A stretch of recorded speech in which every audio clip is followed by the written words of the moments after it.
Hello and welcome to glory. It's me, it's that guy over there. It's Tyroki, evil, glorious villain. He does what he wants. Wait, that's me. I do what I want.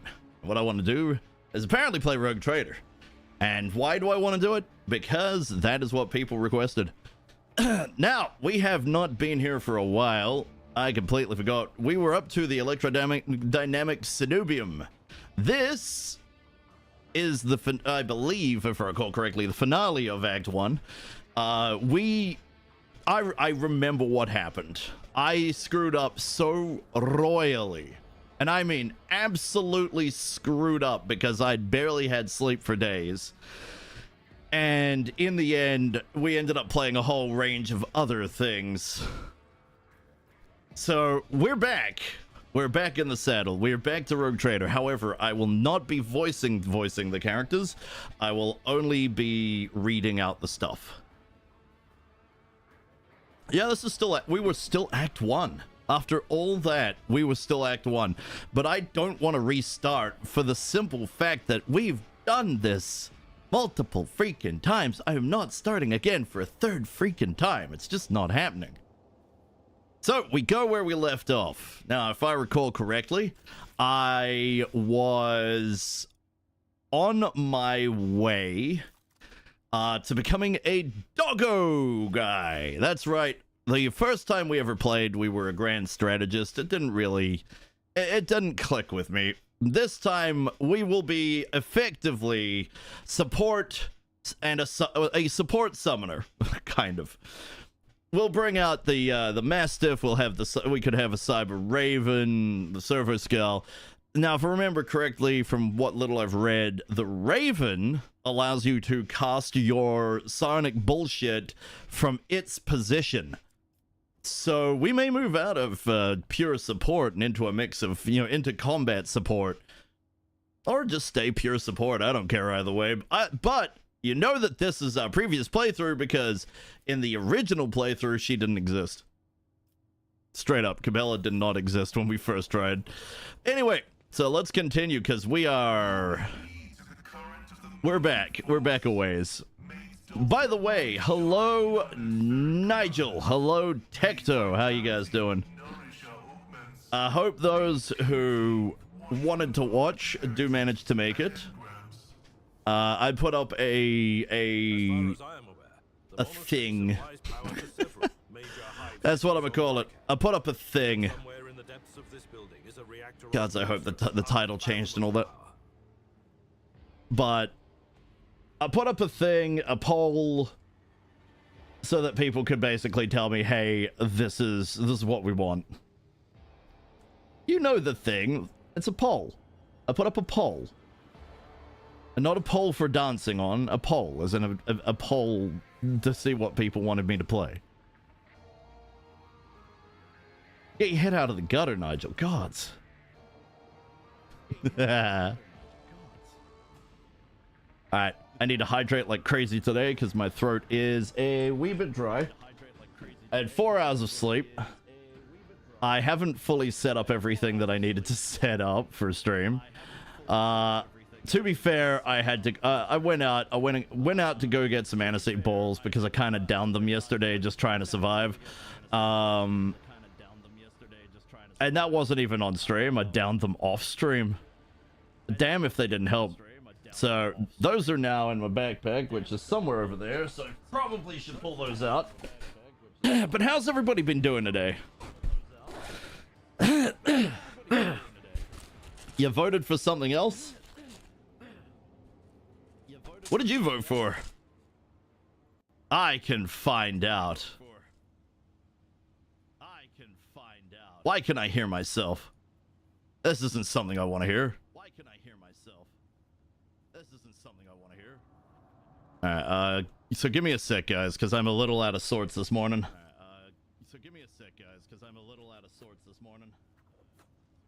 Why can I hear you double?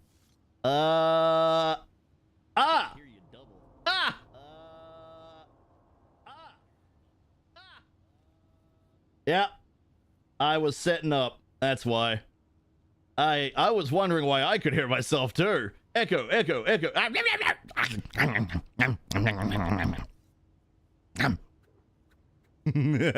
for the boop. How you doing, Grace? Echo. Okay, it works. Yeah, it works. It's pretty simple. I had myself unmuted. So it automatically unmutes me when I'm on the YouTube side of trying to get my pop-outs, so they can actually, you know, keep an eye on chat on both. Because that's the thing I do. Nobody really talks over on the YouTube side, but I do have it open. And I moved it over because originally some people were, did try talking to me, but I noticed it way too late. So now Twitch chat is where YouTube used to be, on the very edge of the screen. It's kind of hard not to see the massive storm of stuff going on there. And then there's the YouTube one, which is actually right next to OBS, so I can meddle with things, I can see things. Yeah. Okay, you're doing fine. How about me? I had 4 hours of sleep. I am currently nomming on a aniseed ball. I've got water, which I should really down. Ah, yes, good point. Thank you for reminding me, guys. Even though you didn't openly remind me, you have, in general, reminded me that I need my vitamin C booster. Today I learned about the YouTube chat. Yeah, no, seriously, if people prefer to watch me on Twitch, if they prefer to watch me on YouTube, both options are available. I can see both. It's just nobody talks in the YouTube side. That's all. Now, for those who have never seen this game, shenanigans have happened. We are in Act 1.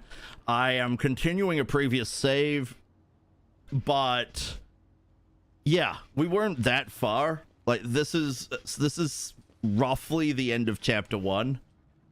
I'm trying to remember how to do things. If I remember correctly, loot is just simply a case of grab everything. As much as you can get. None shall stand in my way. Don't stop. I mean, you can stop to grab things, but don't stop looking for stuff. Alright, so this is... That's the primary door we want to go through. Or is it? Because we're effectively going to go around the other way, but I've never been around this side first. Huh! You shall be purified by the motive force, blasphemer. Oh, bring it. Won't heed your cries of mercy. Oh! Oh! These guys don't... Wait. These guys don't fight you if you're the other way around, right? Or do they? Shit, I don't remember. I usually go the other way, so... This is the first. Right. Now, main is squishy. What kind of space do we have? Oh, we're ambushed. We don't get a choice. Well, shit. Why not use a combined chat app? Because I haven't found one. I haven't found one that functions properly to let me look at my combined chat without it being a problem, or without having to pay for it. I have not found one that works for that allows you to have both active at the same time. I found one that allows you to do one or the other, but not both. And that's a problem, because I need both. Right, so we have a heal, we have... yes, we have the ability to increase someone's dodge, we have the ability to give someone an extra action for the turn. We have increase of characteristics and increase of strength and toughness. Right, first things first. We're gonna take Cabela over here. And we're gonna increase her pretty much everything. StreamerBot, yes, I remember StreamerBot, and you remember how every time I had a connection flutter, StreamerBot immediately shat itself and refused to allow anything to function? So, I don't know if they've solved that problem that I was having, but I have not looked back.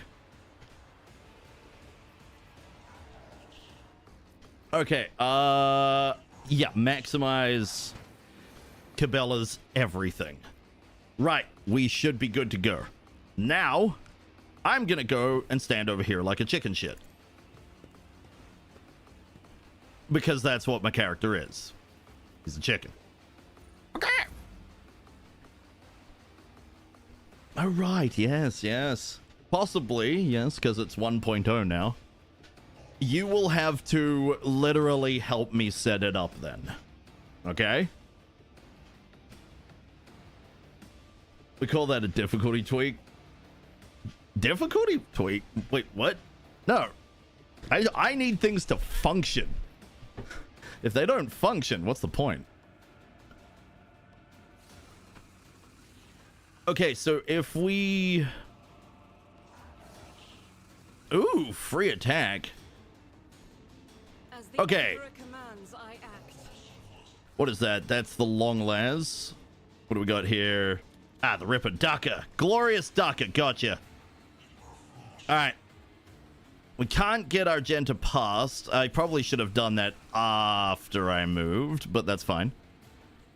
Actually, you know what? Forget the run part of run and gun. Let's give him hell! Ducka, ducka, ducka! Nice. And... Huh. Yeah, I think that's where we call it. Ha! That's not where we call it. We don't stop there. No. Does that use an action? No. Good. For we go again! Daka daka! We ran out of AP. How dare you?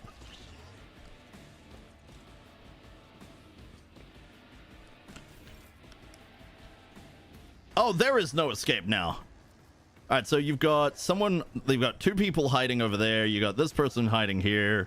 Right, and by hiding, I mean right next to us. 1 AP use. That's a taunt. Could I aim that? Not quite. I technically could, but I'm not gonna. Right. If I remember correctly, we basically just activate the things with Abelard. You're gonna have to give me a moment to remember how things work. Sure, I wanted to pick your mind about your NDI setup anyway. Are you going multi-stream as well? A lot of people have seen me do it and have been wanting to do it as well. It's about right. Can't really blame you on that one.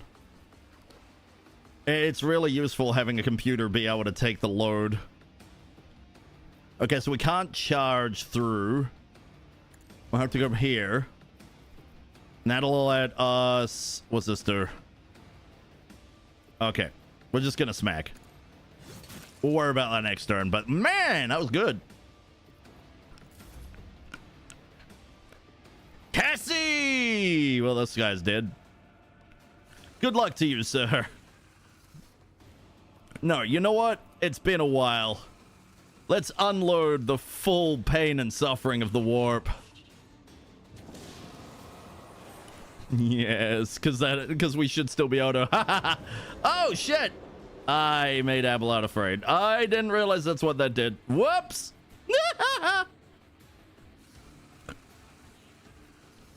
Who's that? That's Argenta, Pascal. Pascal can have the boost. I forgot. Is it me or is he lagging? OBS looks right. It's got a delay of 1 second, drop frame of nothing. It is running green, all green bars. It could be your connection. I was multi-streaming for a while now. Or do you mean multiple PC? Because I was planning for a while now. Just managed to do a prototype stream today, even if crashed 3 times and annoyed me to no hell. Now remember, I don't know shit about tech. What has been done here was done by my brother. Who... Fantastic, you know? I'm still very thankful he did that. As annoying as I have been. Ooh, okay.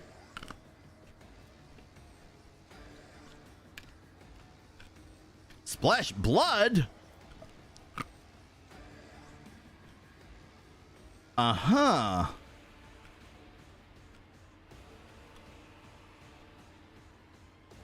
Huh.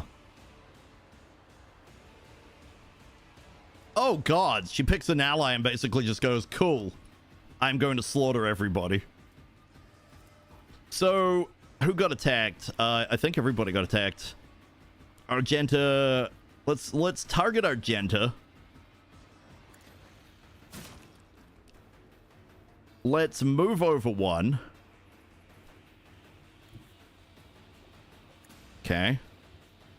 We'll splash blood. Nope. Is that not? Oh, it's with the next attack. Until the end of combat. We did that already? And then there's this one. Against it cannot be dodged. And this is how the Blade Dancer heals. Okay. Alright, so how do we want to go with this? We could strike. We could use sword. I mean, that sword does more damage. Yeah. Oh, gods. We hit an ally. I'm kind of tempted to do it anyway and just see what happens. I know it's a dick move, but...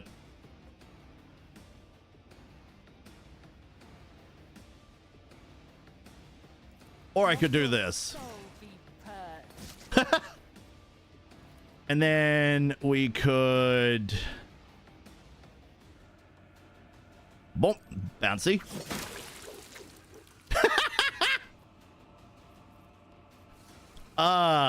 Okay. Neat. Slashy. Oh my god, there's blood everywhere! Boing. Holy shit, Gabella! What the hell? Oh, we could heroic waltz if we like. She might be able to finish everything.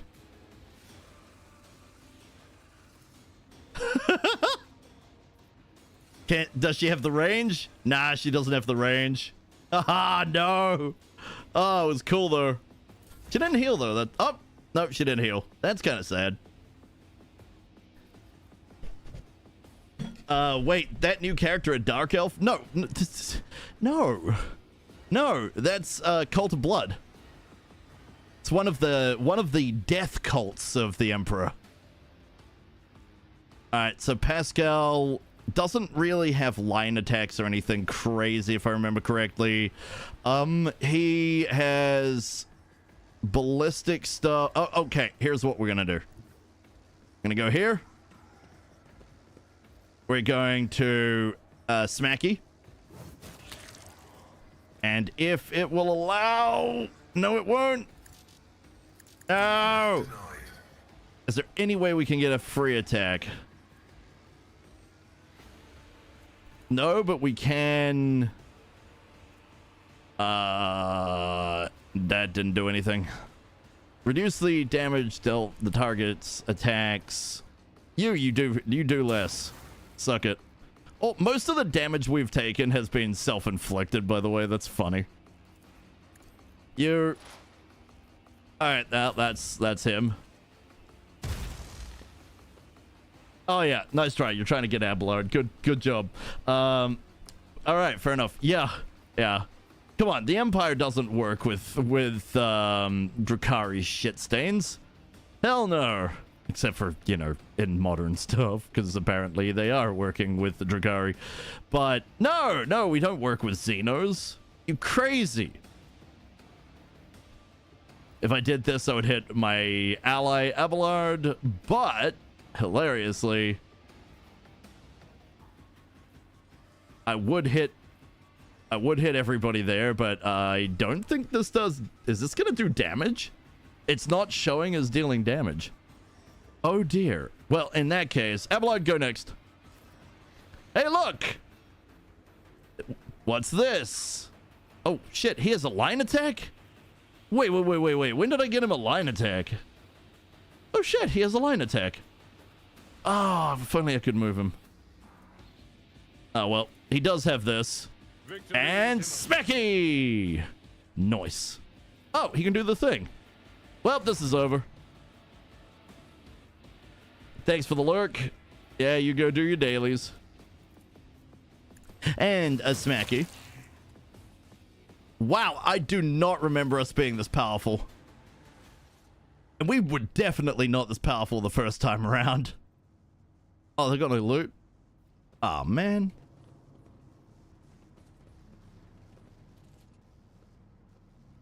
So, what's through door number 1? Ha! Good question. What is through door number 1? Game? Game, what's through door number 1? Huh? Game? Nothing's through door number 1? Oh, we can't do anything in here yet. Okay. It's okay. I'm sure we did something important. Now we actually have to go this way. Reminds me of Outcat's next 40k game, Inquisition. Inquisition? Oh. No. That's Dark Heresy. I'm looking forward to Dark Heresy. I would actually like to go through and finish this before Dark Heresy, but I have a feeling we won't. I'll probably end up having to buy Dark Heresy and then not actually play it.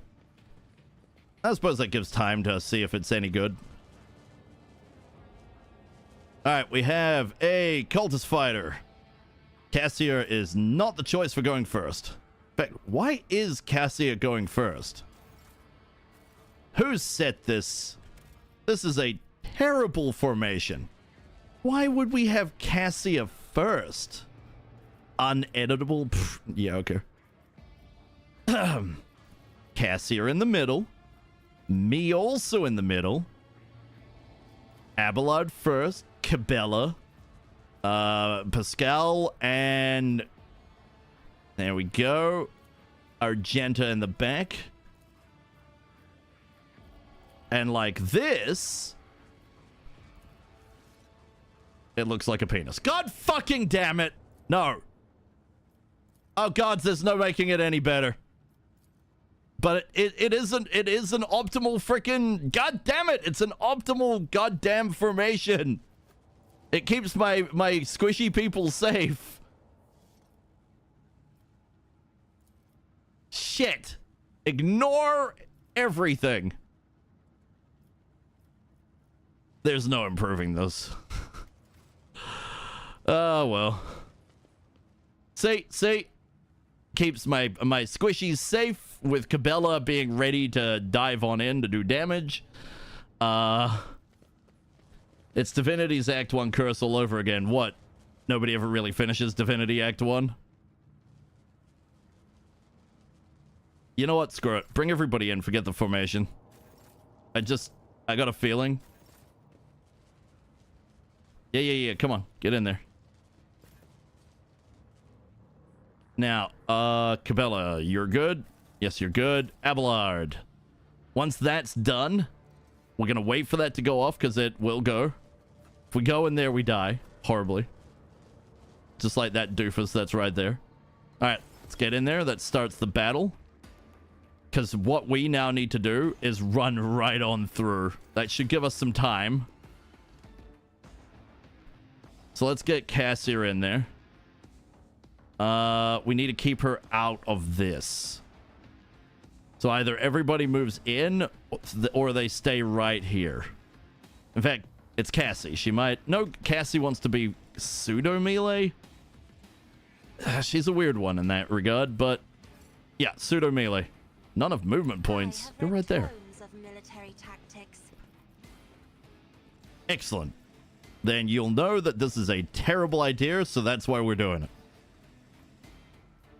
Cabela, get a boost. And pain and suffering, enjoy.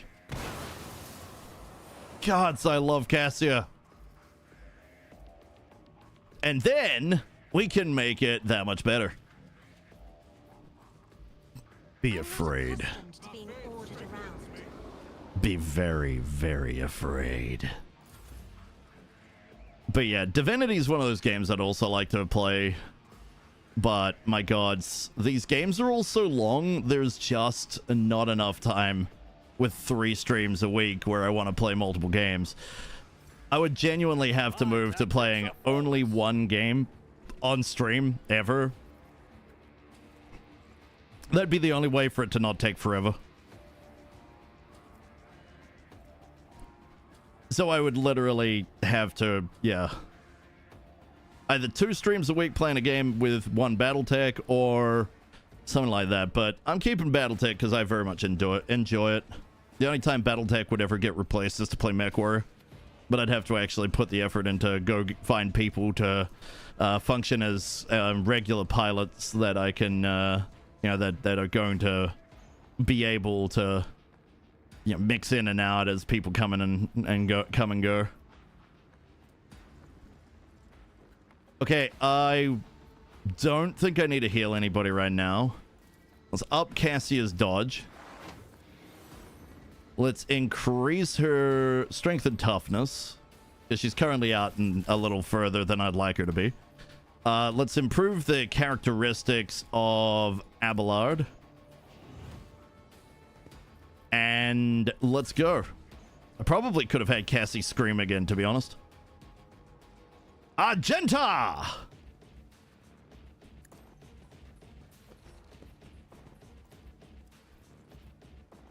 How about Snipey? So does she have to move to get the extra? No. Nope, just gets it. Sweet. Right, in that case, Deadeye shot. Who wants to die? You in the back. Could have been the other one, but that was to me that was funny. Hey, on the note of the guy in the back, you there?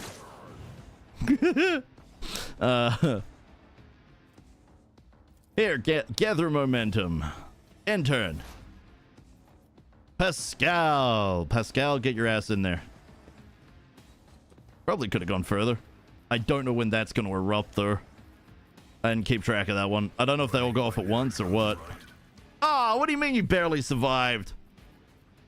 Boo! Probably could have activated something to avoid that, but we didn't.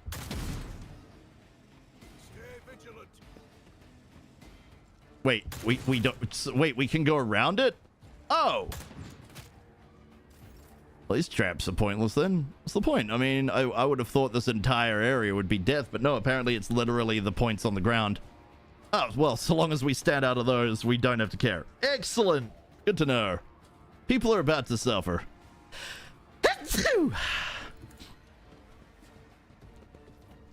Hey, you reckon we can run over there? Yes. Yes, we could. Yes, we very much could.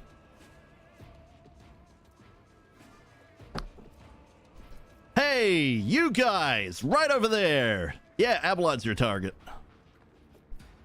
Have fun with that. He's also tanky. Good luck. I wish you the best. Okay, while we're at it, Cabela, honey, if you please. Thank you. Yeah, just do the bounce. That's a 1. Slash. And a 2-y. Do I get another slash? Nope. 3 attack.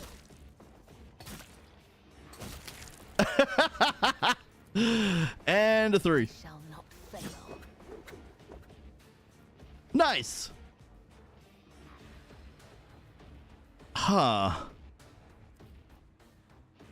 So that's death from above. It would use it against the enemy. We can't use it to jump over and fight people. That would have been freaking hilarious. Okay, next. Cassie. Cassie Just go do the thing. It's fine. Don't worry about it.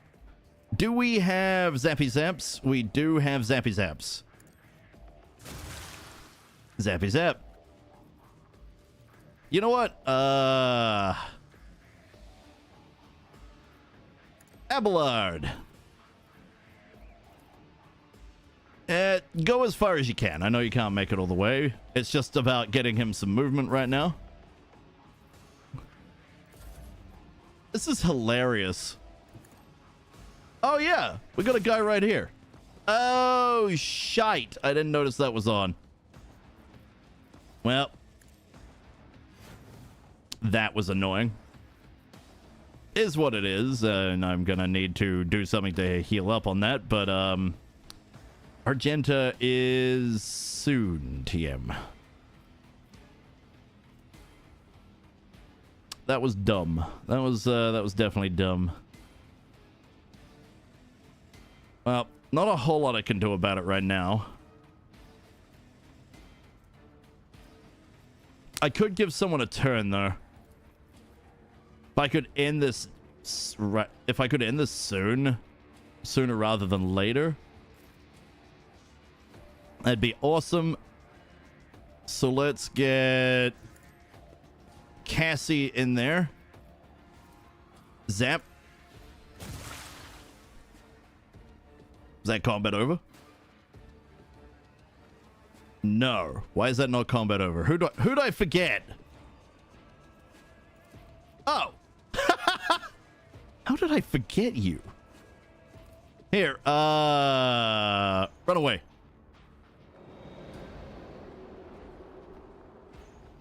Did not run away. Damn it! Alright. Fine, be that way. Maybe I could finish it. I mean, I would smack myself to do it. So probably the best, probably best not. Oh, there was another one. I didn't see you. How did I not see you? Stop blending in, damn it. Oh yeah, who has the medkits? Argenta has medkit. I believe if we end combat... Oh, gods. Did I fuck that? Did I fuck up? I forgot that was active. How did I forget that was... Oh, shit. Now, that would be the start of the whole thing. And now, for a message from your sponsors. Yep. You fucked up, champ. Yep. I know. She's got trauma now, too. The hell kind of trauma did I put on her by being an idiot? I screwed up. Oh, she's got head trauma? Oh, hell no. No. That was me not paying attention. Okay, this is me learning. Me relearning the game. I get one. That's my one. We don't get another, okay? Haven't played this in months. Okay. All right, Tyroki. Pay attention. I know. Okay, I deserve that. You move with the utmost confidence in unfamiliar places. I deserve that. I definitely deserve that. Your entire life on a void ship. I won't deny it. This place is almost like the plasma drive chamber. Where? How do I? Flashes of the machine spark. The smell of. Huh. I don't remember how to actually check for stuff. Must be severed. Was there anything in here? I don't know. I don't remember how to actually check. I think, oh, yep, tab. I think tab is the way. Yep, tab's how we check. Okay, cool. There should be loot somewhere over that way as well. Right, so there was combat this way. Let's go beat them up. Yes. Okay, let's do this again. But faster this time, please. Start the battle. Right. So we want Cabela, who is right there. to have all the buffs. So you'll have to bear with me. I am out of sorts with this. I think I did that exact same thing last time and went, oh shit, I should restart the area, and then I was so tired I stopped. Deja vu is a legitimate thing, apparently. Alright, not even gonna bother moving. We're just gonna... I mean, you know what? Ah, screw it. Daka? Did somebody say Daka? Activate rapid fire. Activate furious recital. A meal. A succulent Chinese meal. Oh gods, why are we shooting Pascal? Why is she shooting Pascal? Hey! What are you shooting Pascal for? The fuck? I aimed it that way, right? Why is she shooting Did I miss something? Except not really. Oh, hell with the... Okay. Okay. I know I said that was the one. This is the same thing. Don't worry about it. I'm just gonna run back there. We're not even gonna go into that room. We'll just run straight for it. I'm not gonna save scum. Often... Well, not really. Basically, the idea is every stream we get one restart. It's just I am so out of sorts with the game because I haven't redone it from scratch. I gotta figure it out. It takes me a moment. Probably takes me longer than most people, to be fair. Cabela gets the things. I already know what I'm doing. Except I don't really, apparently. I don't know enough of what I'm doing to not screw up over and over and over again with the same problem over and over. Anyway, let's get on with this. So, Cassia is apparently up next. That's interesting. I thought Argenta was meant to be up next. Oh, well, I will happily take it. And I will put her in front.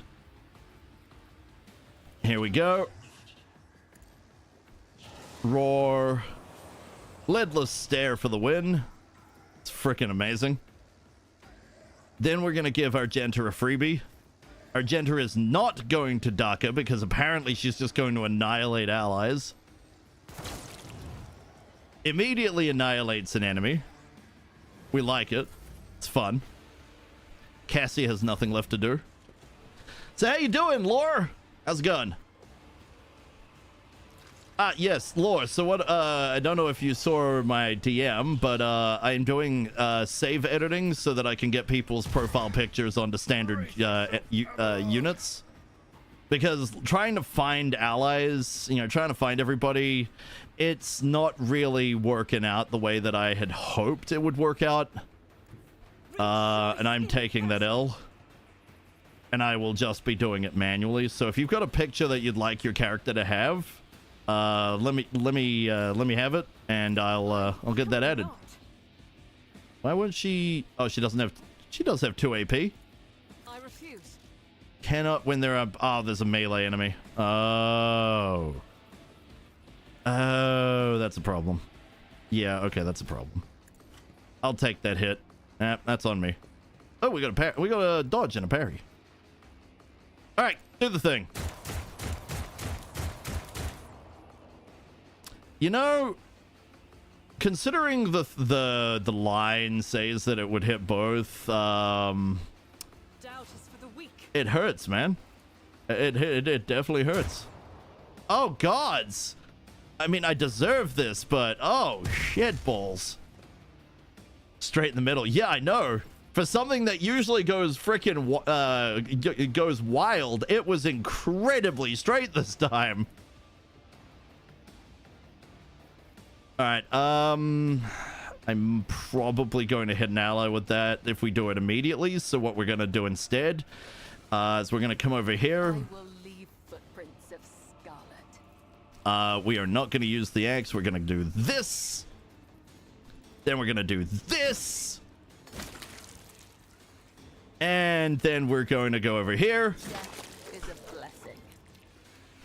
Oh, she's a fucking monster. If I jump, I'll hit an ally, so we'll hold off for now. I don't really understand her other abilities at the moment. Hey, look at nobody else. Now, here's what's gonna happen. I'm gonna go here. And then I'm gonna do this.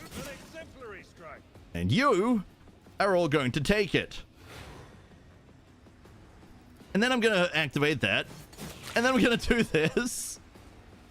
And we're gonna waddle off into the sunset. Okay? Okay. There's me. Just quickly... Do we run into the room? And just see if there's anything there? I don't think there was before, but I didn't know to hit tab to see if there's loot. Any loot? No loot? No loot, no cares. Not... Oh, no, loot, loot, loot! Yes. I will tech use that, thank you. Pascal, give me the loot, thanks. Right. The Delta thingy. What do you do? The Cogitator's green screen lights up as you approach it and displays the flashing message. Pilgrim, only the words of the first galactic hymn will reveal to you the gifts hidden behind the veil of knowledge. Now chant with me. Let us sing this canticle, too. The device's keyboard lights up, clearly expecting you to enter the rest of the verse. Pascal, kindly remind me how this goes. Pascal's vox lets out a noisy groan as he is clearing his throat, then stops abruptly. After a brief pause, he averts his gaze and says in a rasping voice, "It is not known to me. Only high-ranking servants of shrines of energetic prosperity are permitted to perform the first galvanic hymn." Abelard snorts and struggles to suppress an involuntary smile. Emperor, help us all.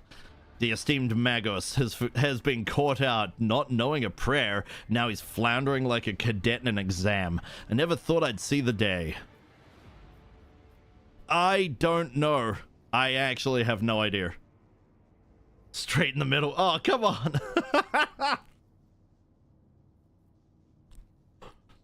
It can happen. It can happen.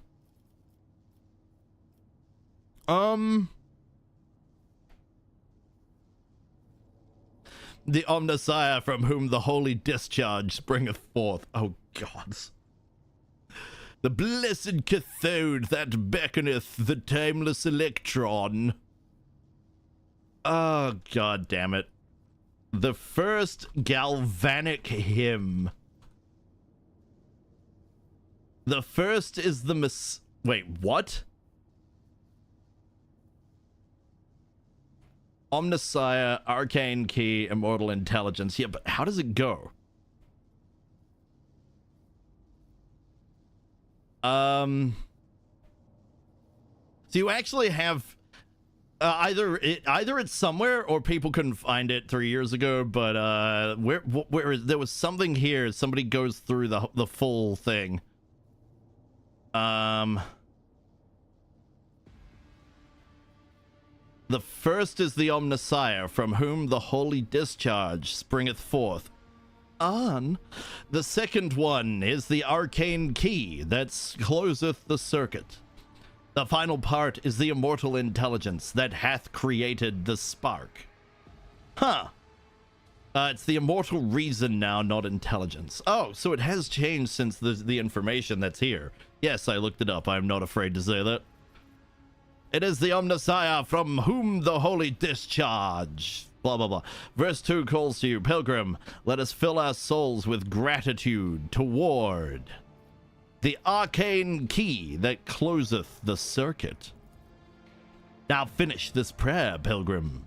May the unity of the sacred charge's power, the blessed faith that bringeth light, the mortal body and the mechanisms thereof, the faultless soul that the current washeth over, the memory of ages that is preserved most zealously. These are great.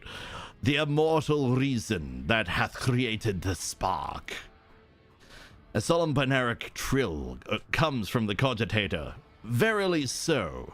A pilgrim who has learned our ways is worthy of the gifts of the enlightened. Secret door! Secret door! Yeah. Loot! Hey, look! An arc rifle. Huh.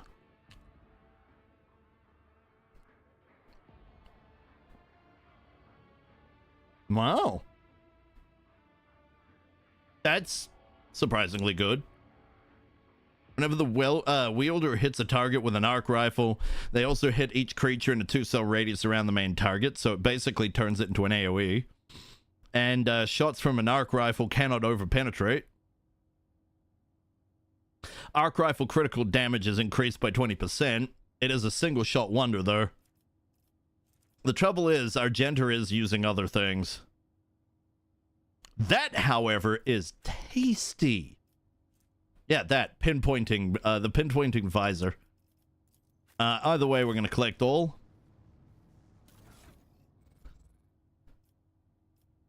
Yeah, I don't think we've ever actually found the information for that. That does not ring a bell. Not in the slightest. So you would either have to have knowledge of this stuff then, or I don't know. I mean, I guess you can brute force it. It's been entirely possible to brute force all these things. I just don't want to take fucking forever to do it. Is what it is. Okay, so the arc rifle. We have an 8-shot wonder. And seeing as we're building for Daka, it's not going to be useful on her, unfortunately. She is definitely one to use it, I think. I mean, maybe we could chuck it on Abel's over here, but he's very melee, and he has done a fantastic job of it. What if we chuck it on old Pascal over here, who's currently got a sniper rifle? What if we do that? I mean, yeah, he loses his single target range, but at the same time, you know, it's pretty solid. I mean, don't get me wrong, this one's pretty whacked out. But I think hard to tell why he couldn't fire. I think it was because he was in melee, actually, thinking about it. It's pretty crazy, though. Look at that. You know, dodge reduction, additional hit chance, over penetration. And these cannot over penetrate, but they can critical like crazy. I think I'd like to try it either way. It's pretty. It's cool. It's a box with blue shit on it, but hey. Alright, let's get to it. We got free stuff. Let's move. Let's go deal with the thing that I goofed up on. Because we got free stuff now. Alright, were the goods here? There were. And there was a door I didn't see. What? Oh, him! Ha! We almost didn't get Heinrichs. I want Heinrichs, but... Where did you find him? A save, perhaps? Oh, yeah. Burn in the fire of dawn, servant of the corpse emperor. Another one meets the limit of his utility. The last of them.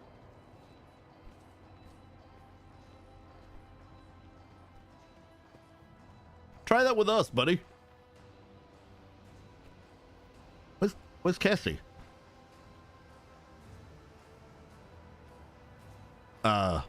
Game? Ah, there it goes. The tall, dark-haired man sizes you up with a quick glance. A supernatural chill is making the air around him crackle softly. The expensive fabric of his jacket is stitched with gold thread and marked by several reddish-brown stains. A force sword and a vox hang from his belt, and the emblem of the Holy Inquisition glitters on his chest.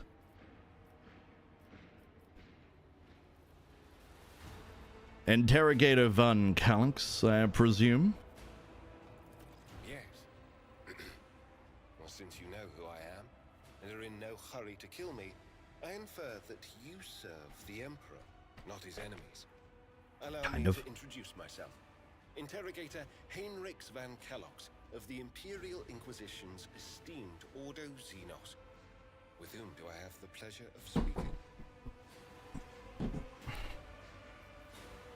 Rogue trader Tyroki von Valancius. Von Valancius?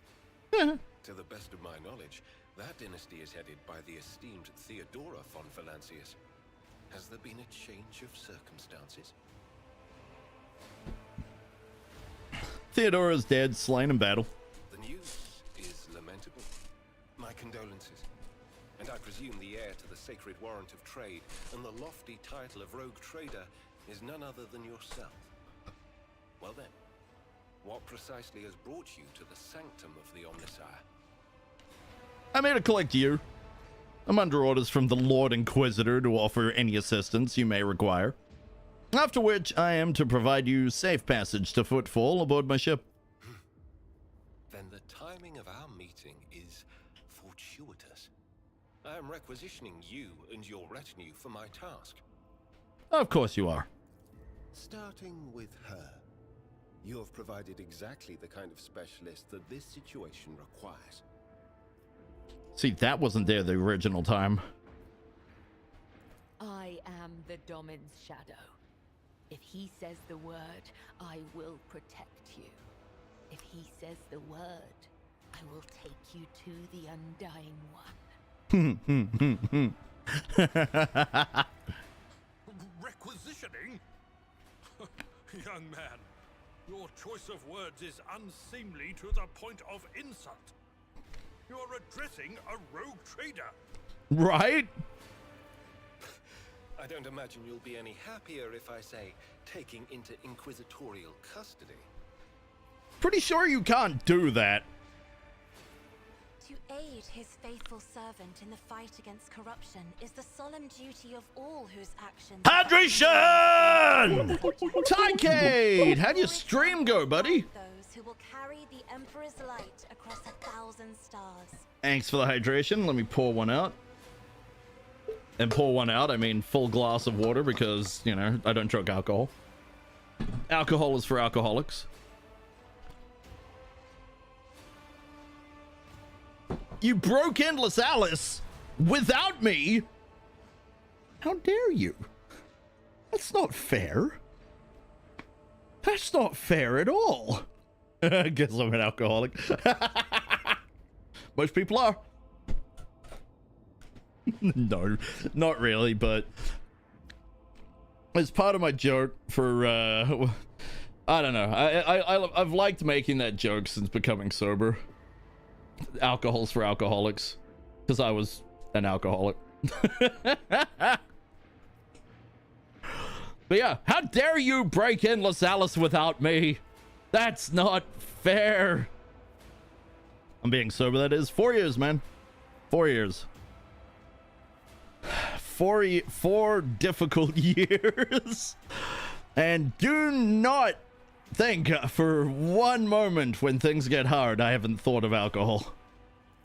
Because, yeah, still think about it. Still think, hey, this would be an easy way to deal with the problem. Let alone people less initiated. And then remember, it's really not. Forgive my lapse in manners, Lady Navigator Orcelio. It is a great honor. Never goes away. The only thing I can do is sit here and say, no thanks. It's kind of funny, actually. Let me pause here for a moment. So some months back, maybe even a year, we went with my family to basically an open bar, and it literally opened to the outside world. And I got a non-alcoholic brew because those are a thing that exist, and they're made in house by this, you know, by this company. They do their own they do their own beer. They sell it to the, you know, around the country, but they also have a bar here in my town. And I got it, you know, and stuff happened. We were talking to people. Somebody said, "I'll get you a beer." I was like, "No, thank you, I'm good." And they're like, "Come on, man, it's fine." I'm like, "No, I've been sober. I don't need, you know, I'm happy with the little frickin' 0 alcohol one that I've got. Now, like, oh shit, never mind. Don't worry about it. It's crazy. Like the all the pushiness just tends to go away completely when you tell people that you're sober from being an alcoholic, and everybody just changes their tune. They'll push. Come on, man, just one more. Come on, man, have one of these. Come on. And then the second you say, "Nah, I'm 4 years sober," it's like, "Oh, bro, I could never do that." Good on you, mate. Complete change in tune. It's like, well, why did you have to be pushy to begin with? You could have just said, you know, "Oh, you don't want one? That's all good, man. Don't worry about it." It's sad that you have to get to the point where you have to tell people, "Hey, I'm multiple years sober," but yeah. The pushy also goes away when you say you can't drink alcohol because of heart medications. Oh shit, yeah, no, it is surprising how many of those alcoholics, the second you tell them you're on medications, they'll immediately go, "Yeah, no, don't." Because they know. So it's surprising how many of them, even the incredibly drunk ones, even the stupid ones, know that there are medications you cannot drink with, or you will either kill yourself or you will cause yourself problems, or the medications just simply will not work. More than likely, though, they create complications. So it's crazy that all that pushiness vanishes the moment one of these legitimate things comes up. It just makes you wonder why be pushy to begin with in that case, you know? It's like, shit. All right. RairiiArt Minoris on a mission, which a rebellion prevented me from fulfilling. The governor is convinced that malcontents from among the rabble were the instigators, but I immediately suspected a more sinister presence at the root of the mutiny. My visit to the monastery and a few unhurried conversations with some of the rebels confirmed my suspicions. By the way, for those that don't know, I am going to do, because we've done this part before, I am going to complete this in the same way, and it will not be the iconoclast way. Because while the iconoclast way is nice and all, the rules of the Imperium in this particular case are absolute. We'll get there. I'm pretty sure we'll get there either this stream or next time we play. Data indicates that the head of the cultists is here right now. Thank you for the love, Tycade. The ancient reactor. Still can't believe you broke Endless Alice without me. Sad. How'd you break it? Hey, come on, what'd I do?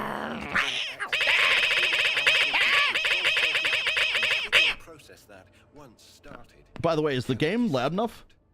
In other words, to detonate the reactor, thus being themselves the cause of their much touted final dawn. There we go, that should do it. Could be a hair louder. There you go. It's more than a hair. It's more like a centimeter, but blasphemous insanity.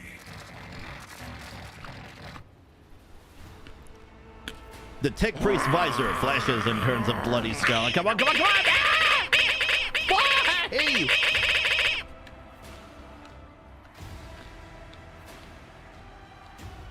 I'm just gonna turn that down slightly. Okay. The tech priest visor flashes and turns a bloody scarlet.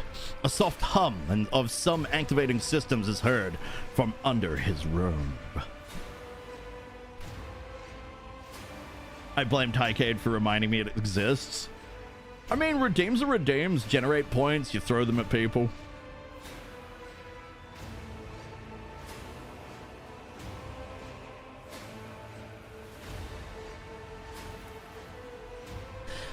As Heinrich von Kallach speaks, you suddenly notice the way he is looking at you, with his eyes suddenly narrowed, as if he is peering into your soul.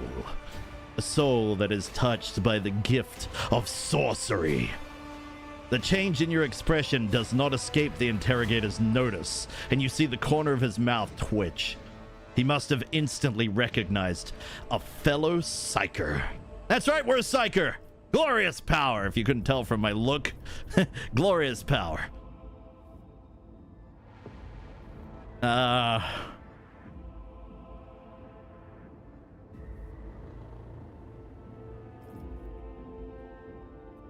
Press point to the corpse. What'd you do to him? I convinced him to cooperate. I can influence living bodies, and I find that the interrogated are much more eager to share information once the blood starts to boil in their veins. I mean, there is a limited amount of time to... Yeah, Tycade! No! Girls! I love Space King. It is so stupid to the point of being good. It is really, really stupid. That scene alone reminded me of the, you know, series and movies and shit where all the kids make, you know, little forts and then put up a sign saying no girls allowed, and then all the girls put up one saying no boys allowed, and blah blah blah blah blah. It's just so reminiscent of that, but it makes sense because they literally take kids and turn them into fucking super soldiers. It makes sense that their mentality is still a kid. It does. It makes sense. And I love that they put the thought into that.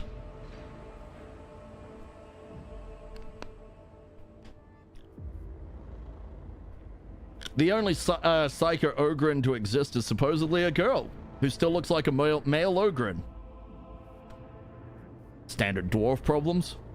Except they're not dwarves, they're huge. I arrived here with an escort squad, only to lose it in our very first open skirmish. The monastery is swarming with heretics. The soldiers I requisitioned from the governor fell in battle, bled to death, or deserted. I had to make do with catching and forcefully interrogating individual rebels. It is from them that I learned what I relayed to you just now. Okay. Thank you. Regrettably, Will the help. governor's people showed themselves to be unprepared for the perils of this place. And extracting blade shards from a person's stomach is beyond my powers. I hope that a rogue trader's retinue will prove more capable than a group of soldiers fresh off the base. Oh, gods damn yeah. We're gonna walk through this place as long as I don't stupidly stand in the Electro thing. Within these walls have perished.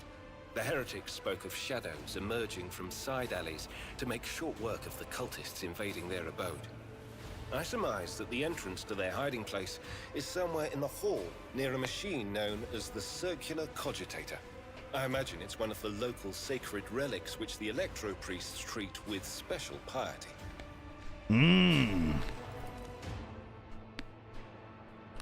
No! Oh, hell no!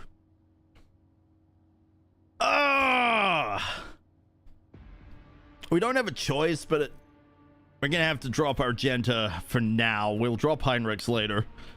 We will not be keeping Argenta gone, okay? I like running with Argenta.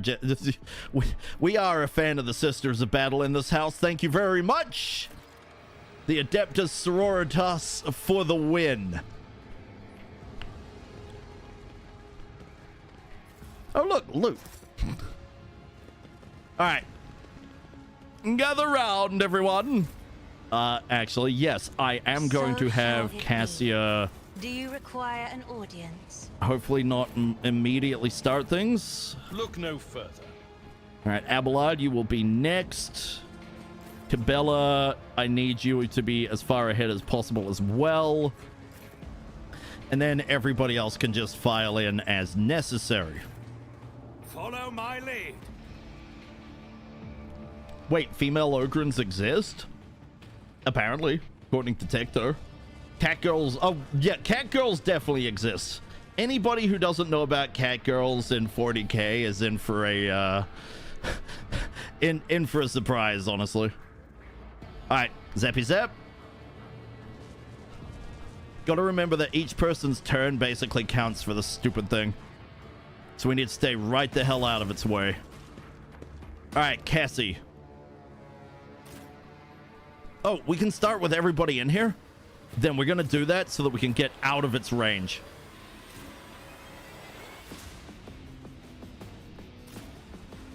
No fucking around. In fact, Heinrichs move back. Cabela, get in there. And then I will be off to the side here. We are going to go hard and fast. Our goal is to get into this section here or off to here. Speaking of which, any loot? There might be if we can. If it allows us to get past that, that might be loot. Not that you can see it. It looks like a chest.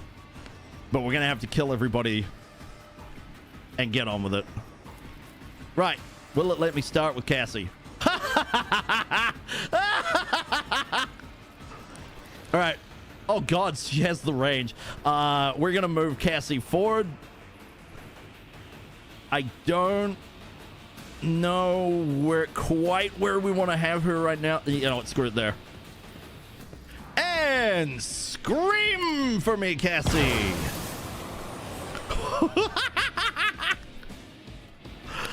I love it. It is so savage. Right. Would we be able to get anybody? Not yet. We could have me, but all I'd do is buff. It's not worth. The zone of fear. Move it forward. Weapon at the ready. Damn. Couldn't throw it far enough. That's all right. Go ahead. Flee. Flee away. What? What? Was it the scream for me, Cassie? She was. She did. Well, technically, it's not even a scream. It's actually she opens her third eye and unleashes the void. But considering it's a big kernel effect, I like to say it's cat girls. Okay, fair. Yes, cat girls are a thing. They are felinids. There's an entire planet of cat girls. They're more down the furry scale as opposed to anything else, but they are a legitimate thing. So if that's what you're into, you'll be a happy man.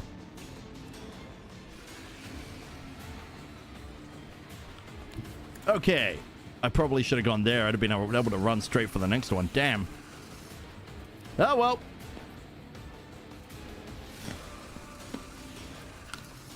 And a slap. That was not the kind of damage I was hoping for, actually. Damn.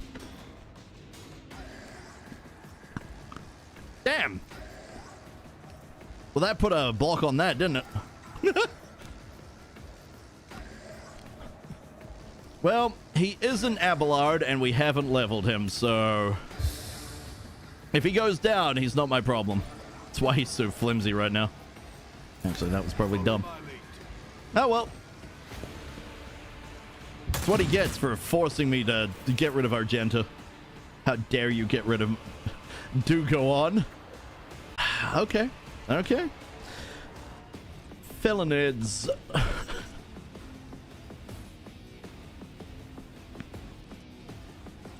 Felinids, Homo sapiens hirsutus, are a cat-like abhuman species from planet Carlos McConnell. Felinids were created when scientists spliced human DNA with terrestrial feline DNA.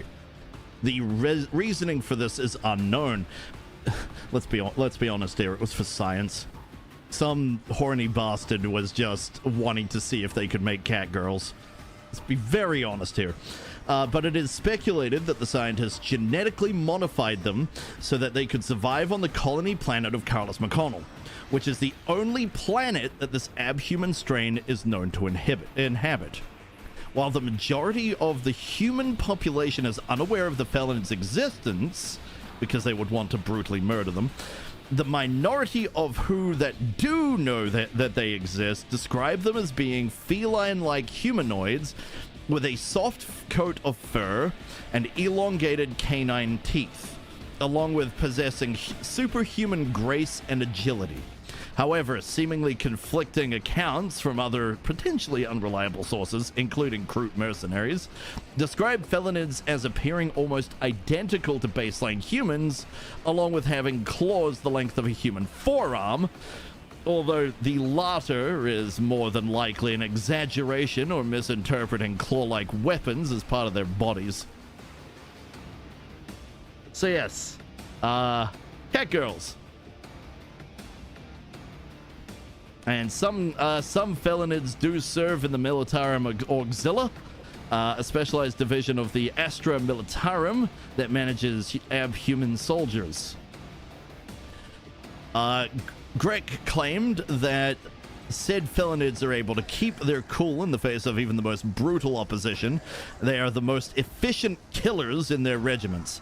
However, Janus Drake, the rogue trader who Greg was talking to, thought that the Kroot was an unreliable narrator once Greg admitted that he couldn't tell one human from the next, leaving it ultimately unclear if felinids truly serve any military role in the Imperium. But, yeah, they are a thing. Now, let me go down, because there's a section here that's interesting. In the early 42nd millennium, on the Imperial hive world of Atoma Prime, a sanctioned psyker, Penal Legionnaire, claimed that their beloved said that felinids are particularly beautiful, and that the psyker would like to see one. The psyker also implied that their beloved was actually the Emperor of Mankind, but this is ultimately unconfirmed, and it is unknown that what relation the entity has with felinids. Additionally, the same psyker noted that felinids are quite rare, implying that they remained mostly confined to Carlos McConnell or have become endangered, yet may have some off-world presence. Enjoy that knowledge. Atoma? Yes. That was on the Imperial hive world of Atoma Prime. So enjoy that bit of knowledge. I certainly will, because that's fucking hilarious. Honestly, it's seldom that I don't laugh at 40k lore. 40k lore is just so ridiculous, and I love it. Right, Cabela can't do much right now. The tides are not looking great. I don't know when this sucker is going to erupt. I have a bad feeling it's going to be soon. And I don't want to cross that path quite yet. All I know right now is we need to get out of there. Oh! Oh, that was cool! Tycade says, yes. Now talk about the fall of the galactic trade system. So on the planet we are playing, there might be cat girls, or at least somebody was talking about cat girls, but it was a Kroot mercenary. There's really only so much you can take from that. But on the plus side, there's an entire planet full of them. It's inhospitable, so, you know, they would have to, you know, they had to be genetically modified, and, you know, whatnot to survive, but yes, there are cat girls in 40k. And it's a shame they don't make more use of them, because frankly, they sound savage as fuck, and I think they would do amazingly. But I think the problem as well is you have an intelligent being that, you know, looks abhuman.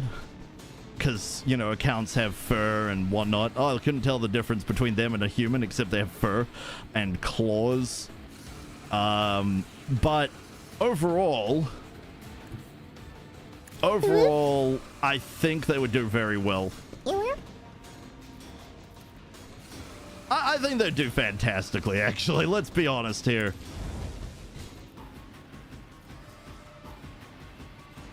You, what do you... Oh, that's a big hit. Do it. Oh! Cleaved that man. Oh. Uh-huh. Is that the best you got? That one was pretty good, actually. I'll give them credit for that one, and then I'm going to kill them horribly for it. Cassie, do the thing. Right. That's going to go off soon, I reckon. So Cassie's going to be a bit stuck. What's her... Yeah, anyway. What's her range? Not enough for the back one, but enough for that one.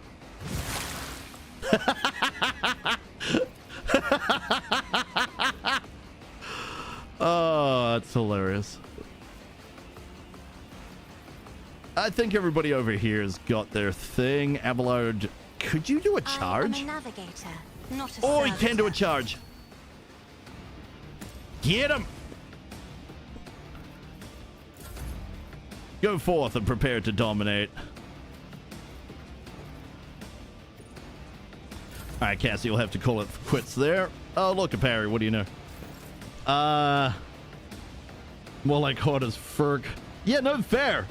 Fair. If that's what you're into, go for it. I don't care, I take it. Cat girls. Yep, cat girls. To be fair, there was also Dark Tide reject talks about rattlings, but since Fat Shark said they didn't want to deal with another barrack-sized incident when designing maps. Barrack-sized incident? What do you mean? It's a barrack-sized incident. Remind me. Remind me, sir. What does this do? Psychic Force. Nice. He got zappy zapped. He got zappy zapped in half. Oh. Oh. I don't feel bad. I straight up don't feel bad. Right. Let's run over here. Ooh, might be on the cusp of getting zappy zapped. Cabela! Go do fun things. Whee! Yeah, parry. Cabela don't care. Cabela can't jump! No charges! Oh, bollocks. Nah, well, she's there ready to go for the next one. Really? The warp is deaf to my prayers. You're damn right it is. Nobody needs to hear your prayers. Your prayers are weak. They're weak. Oh, that was dumb. Well, it's only Heinrichs. Go away, Heinrichs. I don't want you. Me! I suppose I should heal him. What else am I gonna do? Just kind of standing here doing nothing. Just sitting here picking my ass. Don't worry about it. Getting the fleas out, you know. Oh. What's the range on this? No, what's the range on that? That will be funny. Yes, go there. Use it. Love it. Laugh at it. You there, scumbag! And your blade and shield. Why are you creeping? Girl, why are you creeping? Yeah, yep, just dodge. Yep, you're fine. You're fine. Don't worry about it. Right. Can we kill him? Maybe not. Is there anything we can do to actually increase this? I still don't understand how... Oh, the attack has to kill the target to heal. Okay. Huh. Cannot be dodged. Yeah, but will it be enough damage? That's the problem. I need it to be enough damage. Kill it! Nice! Boing!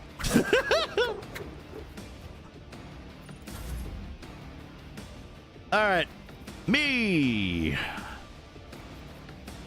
I can't hit anybody else with this, so screw it. Lightning. Alright, let me have a look here. Doing light, and you know, what is this incident, and who is Barrack? Oh, you mean Vermintide 2, the dwarf? Dwarf of Vermintide, who now voices Sir Melk in Dark Tide. So it'd be fun to have a rattling. Oh, I agree. And there's no reason that they could... You know, look. They could go wild with some of the incidents that they can, you know, that's possible. I don't know why they don't. It seems a bit silly. Go forth, Abelard. And... Damn, man. You literally just crossed that entire section like it was nothing. That's a brutal strike. That's literally the same thing. So it's all the same. It's basically just all the same. If I swap weapons, what do we get out of it? A piercing strike. Extra action, which increases armor penetration. And this one is the noble sword. This one's all about hitting a target you've already hit. That's for fighting big enemies. This is for just annihilating little, weenies. Like that.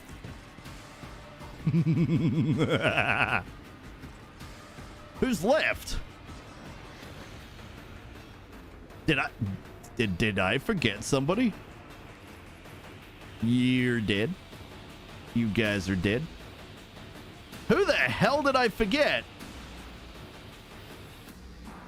You guys see an enemy? No, there. I see him. I see him. There's two of them. How did I forget about them? Anyway, Cassie, do the thing. All right, let's be careful this time, shall we?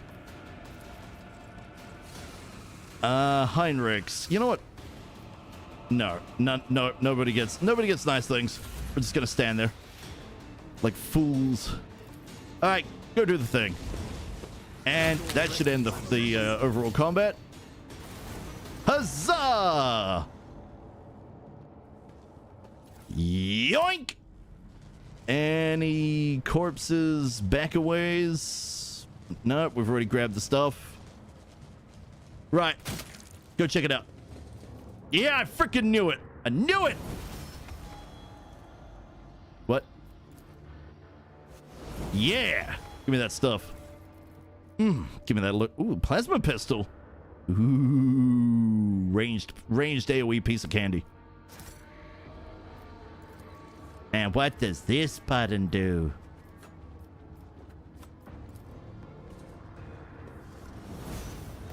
All right, let's open this because it'll close inevitably. All right, let me have a look back at what you guys are on about. You know, it'd be fun in Darktide, Sisters of Battle. I agree. And Sisters of Battle might actually go and help there. The thing is, one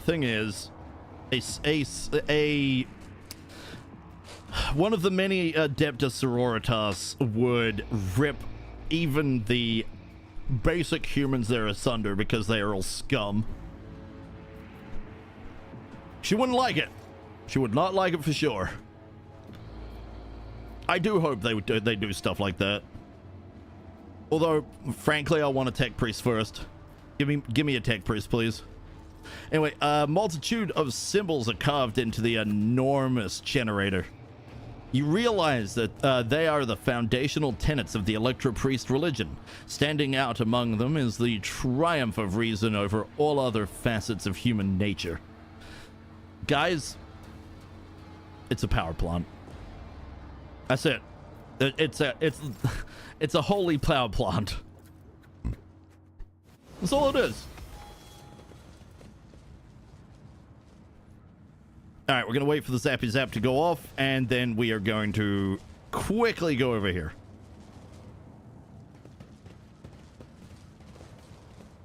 See, I didn't screw it up this time. What? Who? Attention! All forces to designated defensive positions! Little Sister Sushi has come! Well, Tyroki's sister, I see. Would you like glorious combat? Hey, no, not Swishy, not Swishy. But the boss, combat, fighting. No. We can set up the tea party again. That's what we'll do. Get a barbecue up there.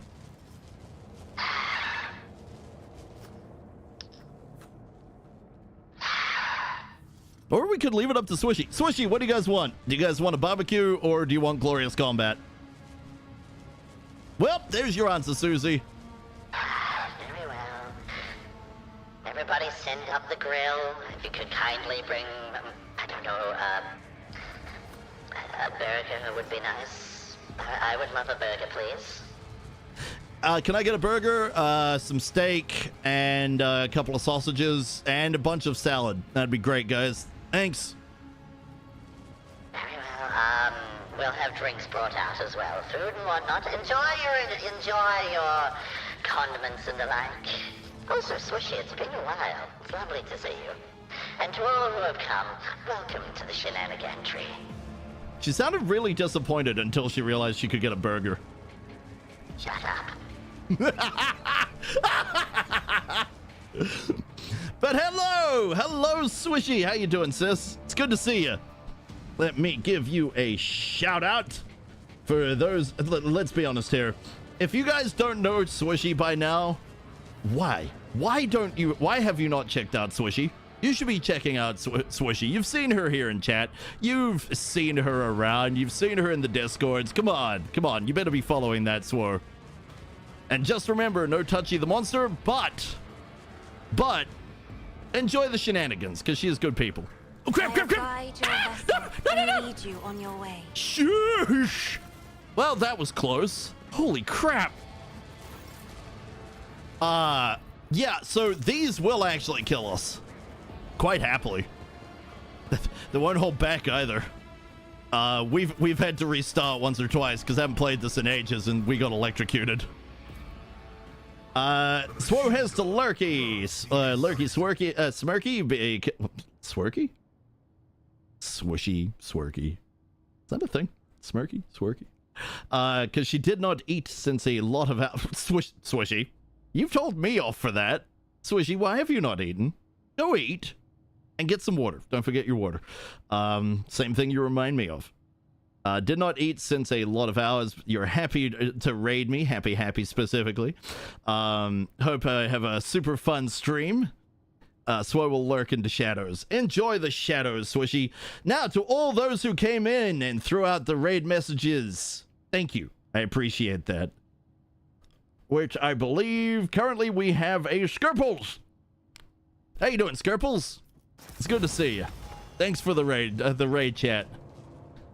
To anybody who has not done Swishy's raid chat, why not? It's cute. It's fun. You know you want to. won't pressure anybody into it, but at the same time, it's just a fun little thing.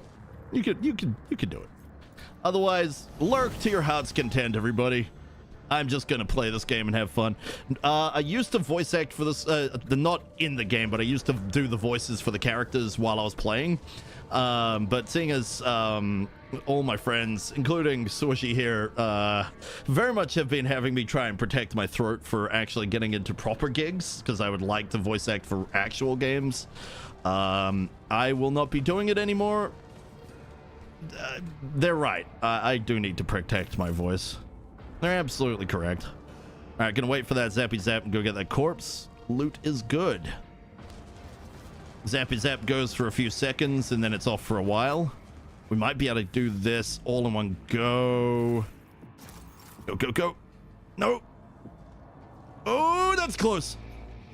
I have literally had somebody just casually die in there because it is not nice. It is very unpleasant. We came from over here. There was loot in there, and now we've gotten the loot here. I think that's everything. Man, there's bodies everywhere. The bodies of careless cultists have been thoroughly fried by an arc of the motive force. This is a power plant, by the way. Standard 40k. There's random terms for everything, even though this is just a power plant. And the motive force, it's electricity. It's just electricity. All right, we got a whole bunch of cultists in a far safer area. I believe we're currently in a terrible formation. Let's fix that.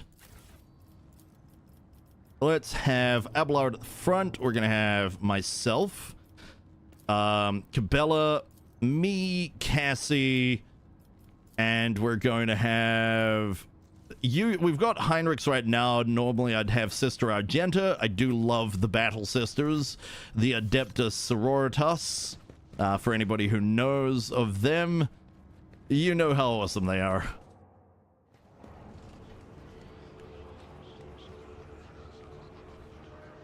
Oh, damn. A crowd of cultists has surrounded a tech priest, crucified upon a mechanism. A rhythmic whisper repeated by 100 voices. Oh, wait, what? Because I got a cato today. Wait, you got a cat today? Oh! And was outside and got home and had no time to eat. Oh, okay, no, that's fair. You were busy. You were very busy. Get you some food. A rhythmic whisper repeated by 100 voices blends into some blasphemous enchantment. Powerful discharges of the motive force, electricity, run through the machine, causing the unfortunate prisoner's body to convulse brutally and forcing woeful cries of pain from his lips. The tech priest's hoarse voice echoes under the ceiling, in the clenched claws of stagnation, in the shackles of iteration 0 under the iron wing. Let the cycle be discontinued. Hold up, I'm just nomming on a lolly. The sugar helps. Yum. If you're curious, it's what's called an aniseed ball, made using aniseed, which I believe I think they're the seeds of the star anise. What I do know is they have a very licoricey taste, and they are delicious. And the most important thing, they haven't been causing me reflux, which is fantastic. Yum. They are fairly dry, which is what, they're very drying, which is why I'm going to have to take a drink here a moment. Oh, right. I forgot to introduce myself. Hello, everybody. I am Tyroki, glorious villain. I do what I want. And what I wanted to do was to actually let my community decide what I played today. I had choice paralysis. So I gave everybody 4 choices. The original Diablo, the original StarCraft, Battletech, and this. And, well, this won by quite a few, actually. There were quite a few votes around the place. I think I'll do that again because, yeah, that was more votes than I expected. Pascal's Mechadendrites spring into combat mode instantly, and a wrathful rattle comes from his vox. I am registering a severe violation of the Purity Protocol. The blessed Amarnat has been captured by heretics and is being tortured. Are you sure he's Amarnat? Confirmed. I do not observe his face, but I recognize his words. Let the cycle be discontinued is the blessed Amarnat's motto. Well, how is he bearing this torture? A devotee of the Omnissiah is capable of withstanding great bodily torment with no loss of functionality.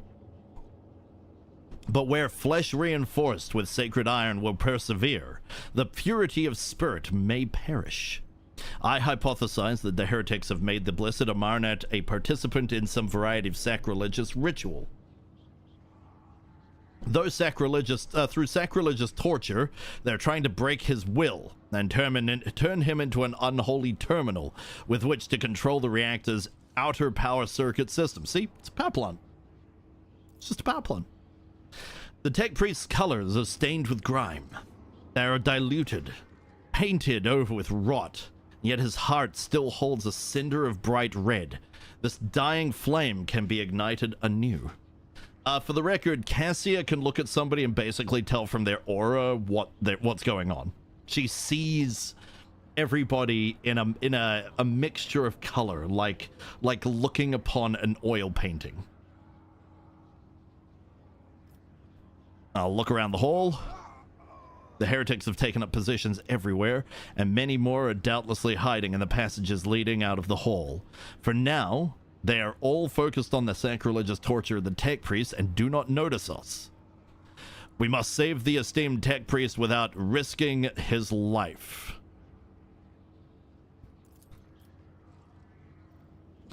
The Mechadendrite points to the corpses of heretics lying nearby. We can use the blasphemer's clothing as a disguise. Unrecognized, we can sabotage the power units, overloading them and thus cleansing the hall of heretics. The lightning discharges have charred the cultists' corpses. Whiffs of smoke rise from their empty eye sockets, whose contents have evaporated. Their clothes, covered in the blood of innocents, are crudely painted over with emblems of the arch-enemy, which exude a repulsive air of soul decay. For the record, the arch-enemy is literally the forces of chaos. They come from an alternate dimension known as the Warp. The signs of the arch-enemy are not just painted symbols, but conductors of its will. The words of their prayers, even spoken without faith, their coat of arms, even deceitfully worn, all this increases the presence of the ruinous powers near you and draws their corrupting attention to you. With a look of revulsion, Cabela picks up one of the rags with the tip of her blade. Nothing but your word, Domin Tyroki, can make me don this filth. Once we are done, I will scrape my skin clean with a metal brush and bathe it in caustic lie. Fair. Cassia stares in horror at the corrupted clothes and the scattered human ashes. Do not make me. We are doing an iconoclast run. Funny as some of the other some of the other responses are, heretic, we can laugh and say that we're curious to know what it's like to walk in a heretic's shoes. Dogmatic is the we take upon us the path of the emperor, basically kissing his skeletal ass. I will not allow corruption to touch you. We will vest ourselves in faith and kill every last traitor to the golden throne. And heretical, are you suggesting we pass on the chance to kill them all with our own hands? Forget it, I'm not missing out on the fun. The iconoclast method, if it helps to save a worthy man, I will put on the cultist's robes. I pray that the Omnissiah gives the blessed Amarneth enough fortitude. Pascal grimaces as a new wail of pain rends the air. So we're going to wear this, go in, and absolutely murderize these assholes in 40k. The heretic's garb clings to your skin like a greedy leech. Tingling and foul fever spread over your body as though these tatters have imbibed the vile contents of their former wearer's soul. Ugh. Be great if we were going heretic, but I preferred this. I wanted to try the sensible route. We tried it the first time and I didn't get very far. I can't remember why the first one ended. The first attempt at playing this game ended. I think I ended up just getting distracted. And then the second time I screwed up royally on this level. Went to restart and went, you know what? I haven't slept in ages. And yeah, I hadn't slept in quite a while.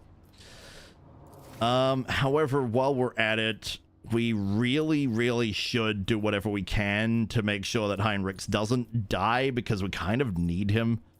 I don't intend to make use of Heinrichs. I kind of like the group that I have. So what I'm going to do is I'm going to give him a variety of methods to help protect him. You know, toughness, things that allow him to actually survive would be quite nice. We can Shield of the Emperor, that would definitely help. Invigorate is a heal, that would be nice.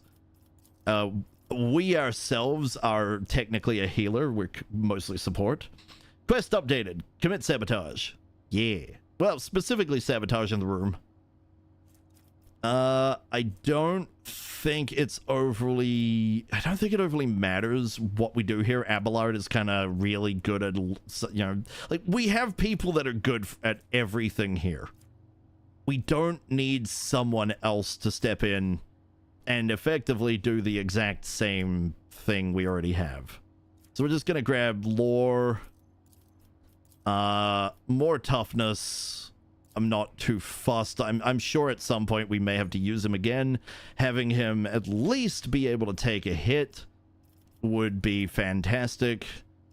There's recommended. Recommended has nothing in it.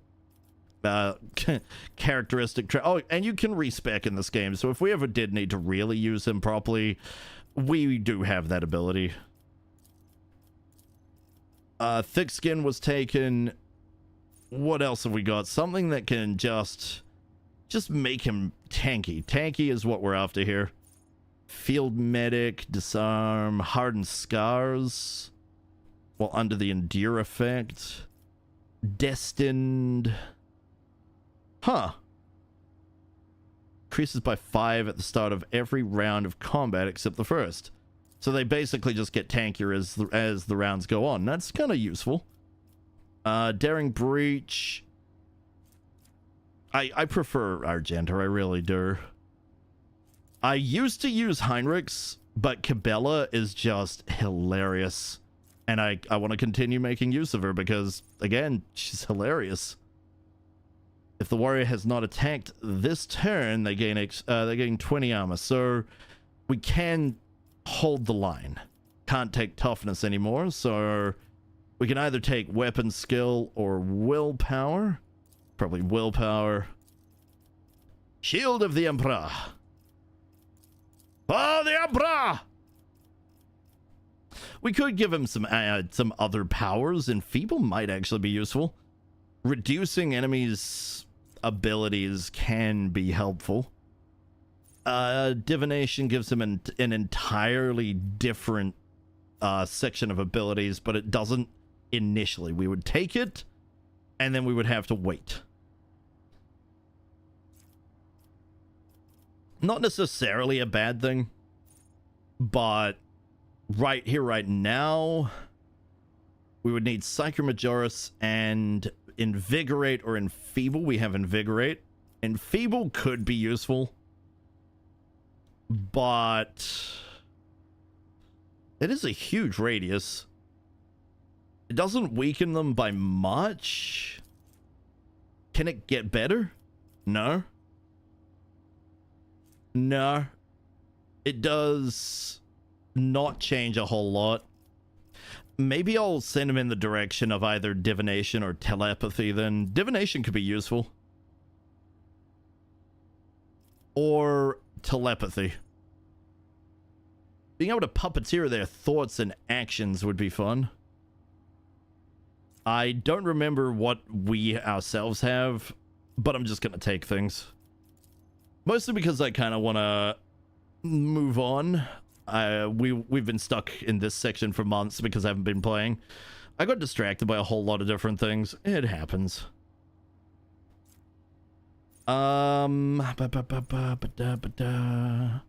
Continue with defenses. We can critically heal. That's useful. More willpower, perhaps. Weapon skill. More will. We can have lore warp. Epicenter of slaughter. Cautious disengage, so he can back off. If he's stuck in melee and he needs to back off, he can more easily, which is nice. More skill. Let's go into weapon skill now. Confer immunity when the psyker is healed or heals any ally. If the character being healed is already at full wounds, they gain temporary wounds. Fantastic. We'll take that. Thank you. And the finale, I don't know. Gain movement points for each kill is something we've already taken. Melee attacks deal an additional warrior's strength and damage. Warrior becomes the priority target for every enemy hit. He's not really set for that. We have boosted his defenses, but he's no Abelard. Abelard is definitely the one that should go that direction. We can, however, give him a metric crap load of movement points, so he could use that to run away if he needs to. Yeah, that'll work. Next level, we start moving into the far more fun things. We are gonna have to wait on that for now, though. Ooh, I've got a fresh injury. Ah, man. If not removed with a med kit, will turn into an old injury. Oh. How do we remove that? Who has a med kit and who has med kit training? You apparently have med kit training. We need to do that to me. How do I do it? Do I just click myself?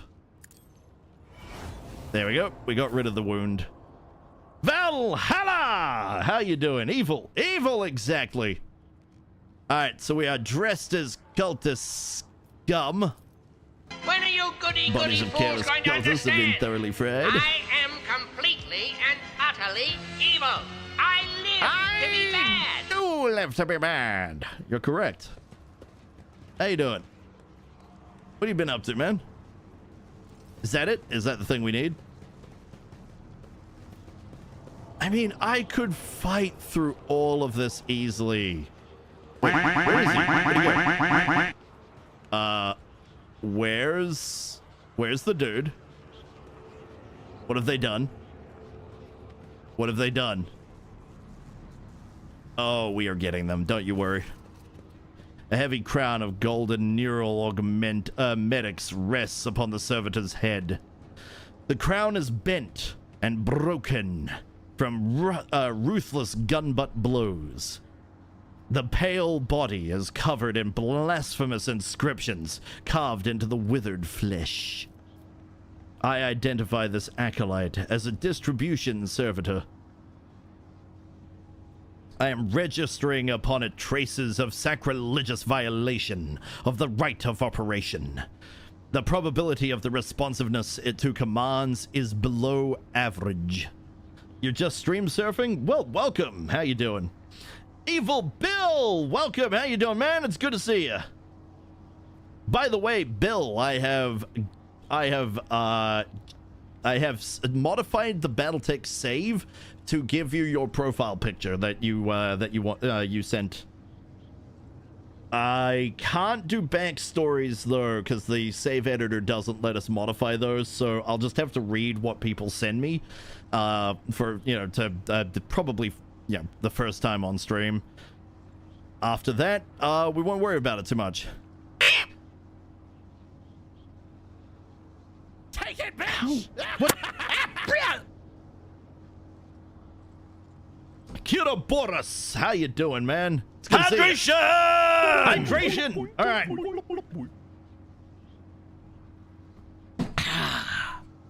Need more. Oh, come on. What the frick, man?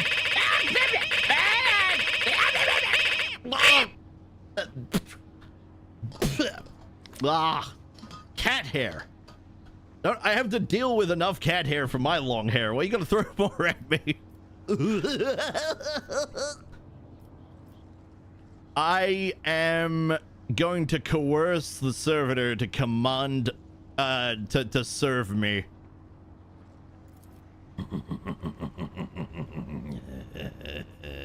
Oh, hi. How's it going? So yeah, I threw on the new one for now. See, I kind of like the mask one. It fits a bit better in some cases, but this is hilarious for now. I will probably change it back, but this amuses me. Which reminds me, I do need to make a new version of my logo with Calissa's version of the Menace. Used to be called the Violet Menace, but it's not actually Violet. I need to change the name back to just the Menace. There's nothing violet about it. I am actually very magenta. All right, ready to a shower of sparks bursts from the mechanism upon the servitor's head, and black ash-tinted tears make tracks down its pale cheeks. A weak whisper comes from the servitor's lips, ready to perform my function. Glory to the Omnissiah. The Omnissiah is the supernatural god of all knowledge entity worshipped by the Adeptus Mechanicus. Energize the hall's power units to the maximum. It will be done. So, now we leave, yes? Goodbye. A new challenge for me? Or not. Where do they want us to go?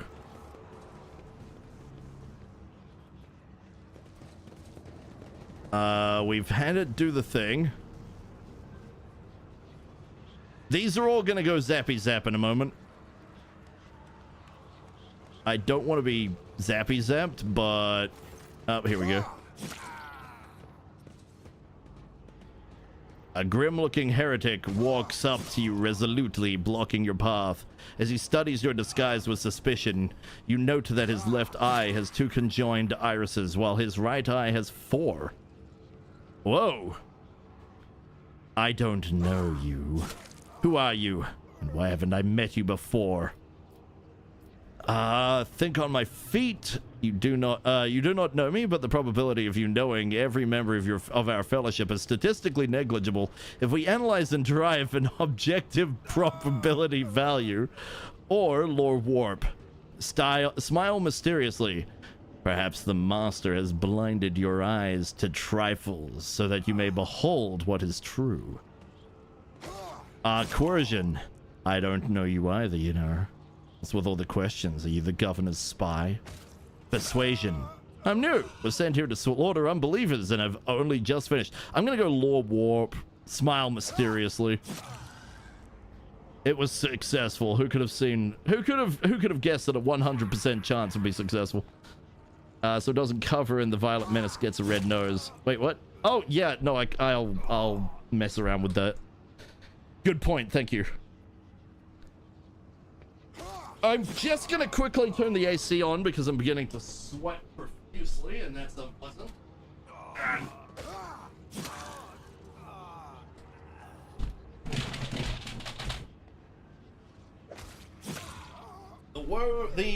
The endless woes of the 2-computer setup on a summer's day. Although we had a really, really nice lightning storm last night at 1 o'clock in the morning. Heard the sound of distant thunder, but it didn't sound like any thunder I've ever heard. It literally sounded like somebody using a thin sheet of metal and just sort of wobbling it, like wobble, wobble, wobble, wobble, and the kind of sound that makes. Yeah, sounded like that, but outside. I was like, what the hell's going on outside? And then it came through, and I was like, wait a second, that's freaking thunder. And then it just kept going. You know, rumble, rumble, wobble, wobble, rumble, rumble, wobble, wobble, and then lightning in the sky. Rumble, rumble, wobble, wobble, lightning, rumble, rumble, wobble. It's like, holy shit!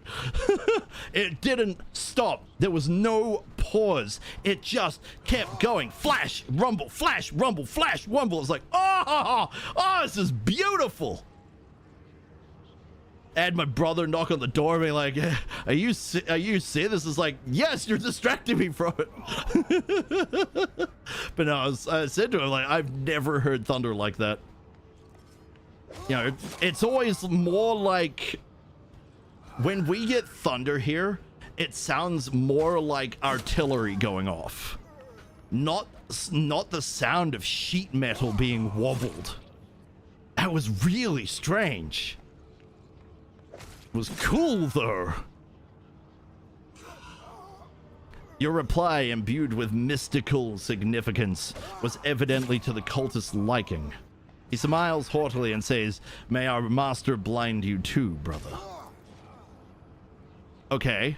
Still don't know what to do here. I think we actually have to come here and activate it all from here. Hopefully this protects us from what's about to happen. Farm Throne is not yet ready for the power unit litany. Damn it! Then how do we... Okay.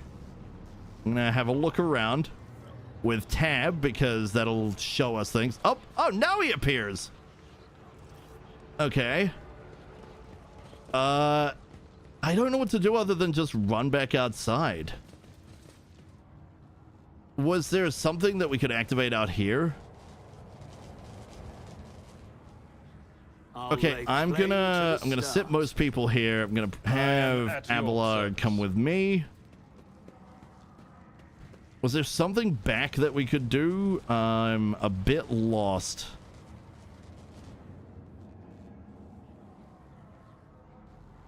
Let me go down the line here.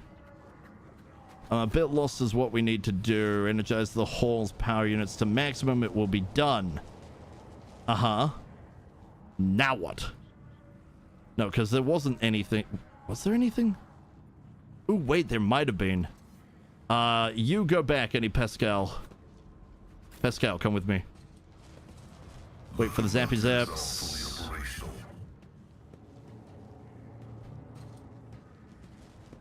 Screw it, just go through. That was not an activatable thing, yeah? Oh, crap. No, that was not an activatable thing. Dang it. Alright.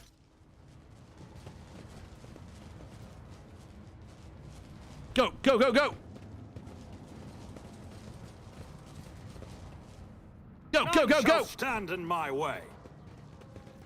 Okay, the heck do we do here?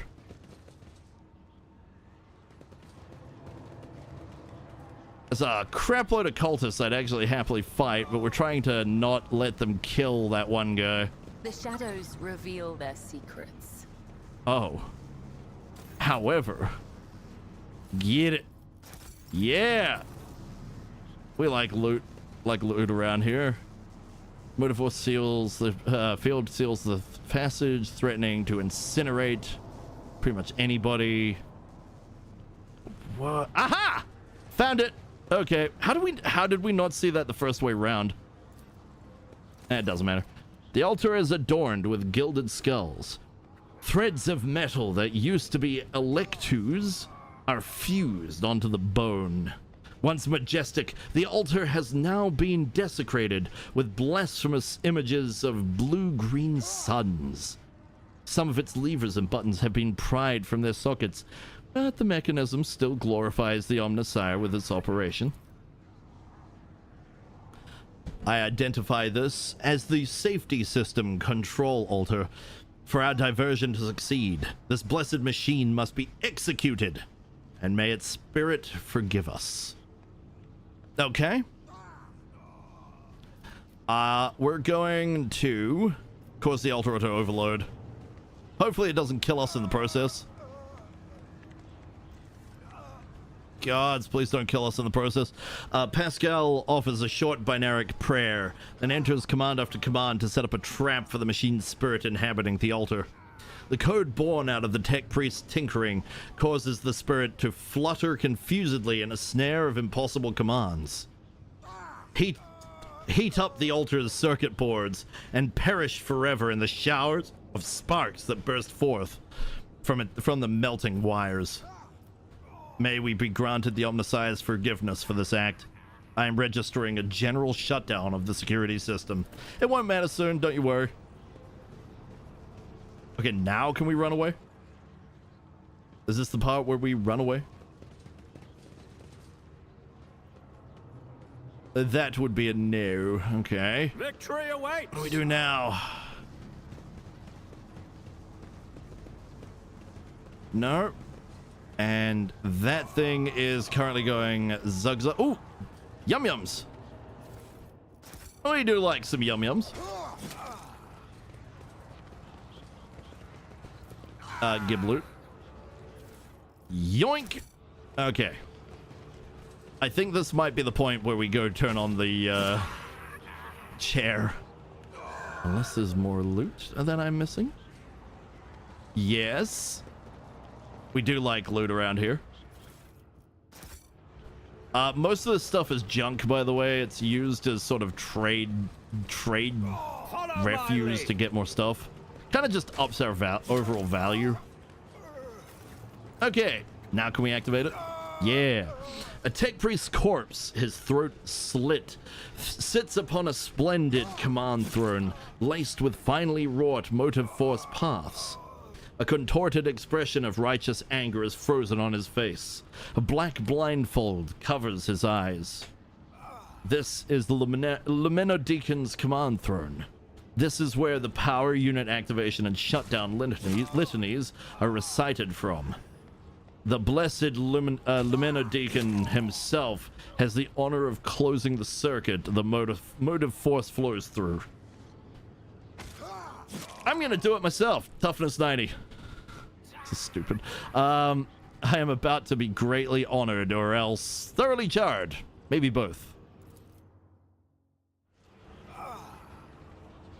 Please succeed, please succeed. Yeah!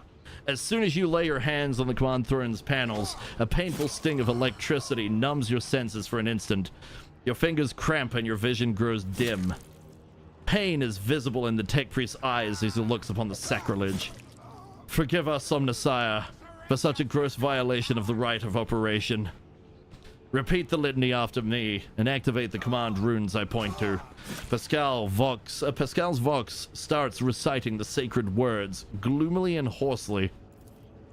Clinging on to the blazing shreds of your fading consciousness, you repeat the words of the litany after Pascal, and touch the command runes as the unabating lightning rips through your muscles and makes your bones crackle. I am recording a successful activation of the power units. And in 3, 2, 1, get wrecked! Nice. Well, that is a whole lot of loot. Yoink. First things first, I know we have to protect people here, but first things first, loot. Always loot. We are chaotic loot around here. Then, A new challenge. after we grab these ones over here, I think that one should grab all of those. It's all just junk. It's not particularly important. I don't think any of them would have had any weapons that would have helped, or armor, or goods. We are here to save this person here.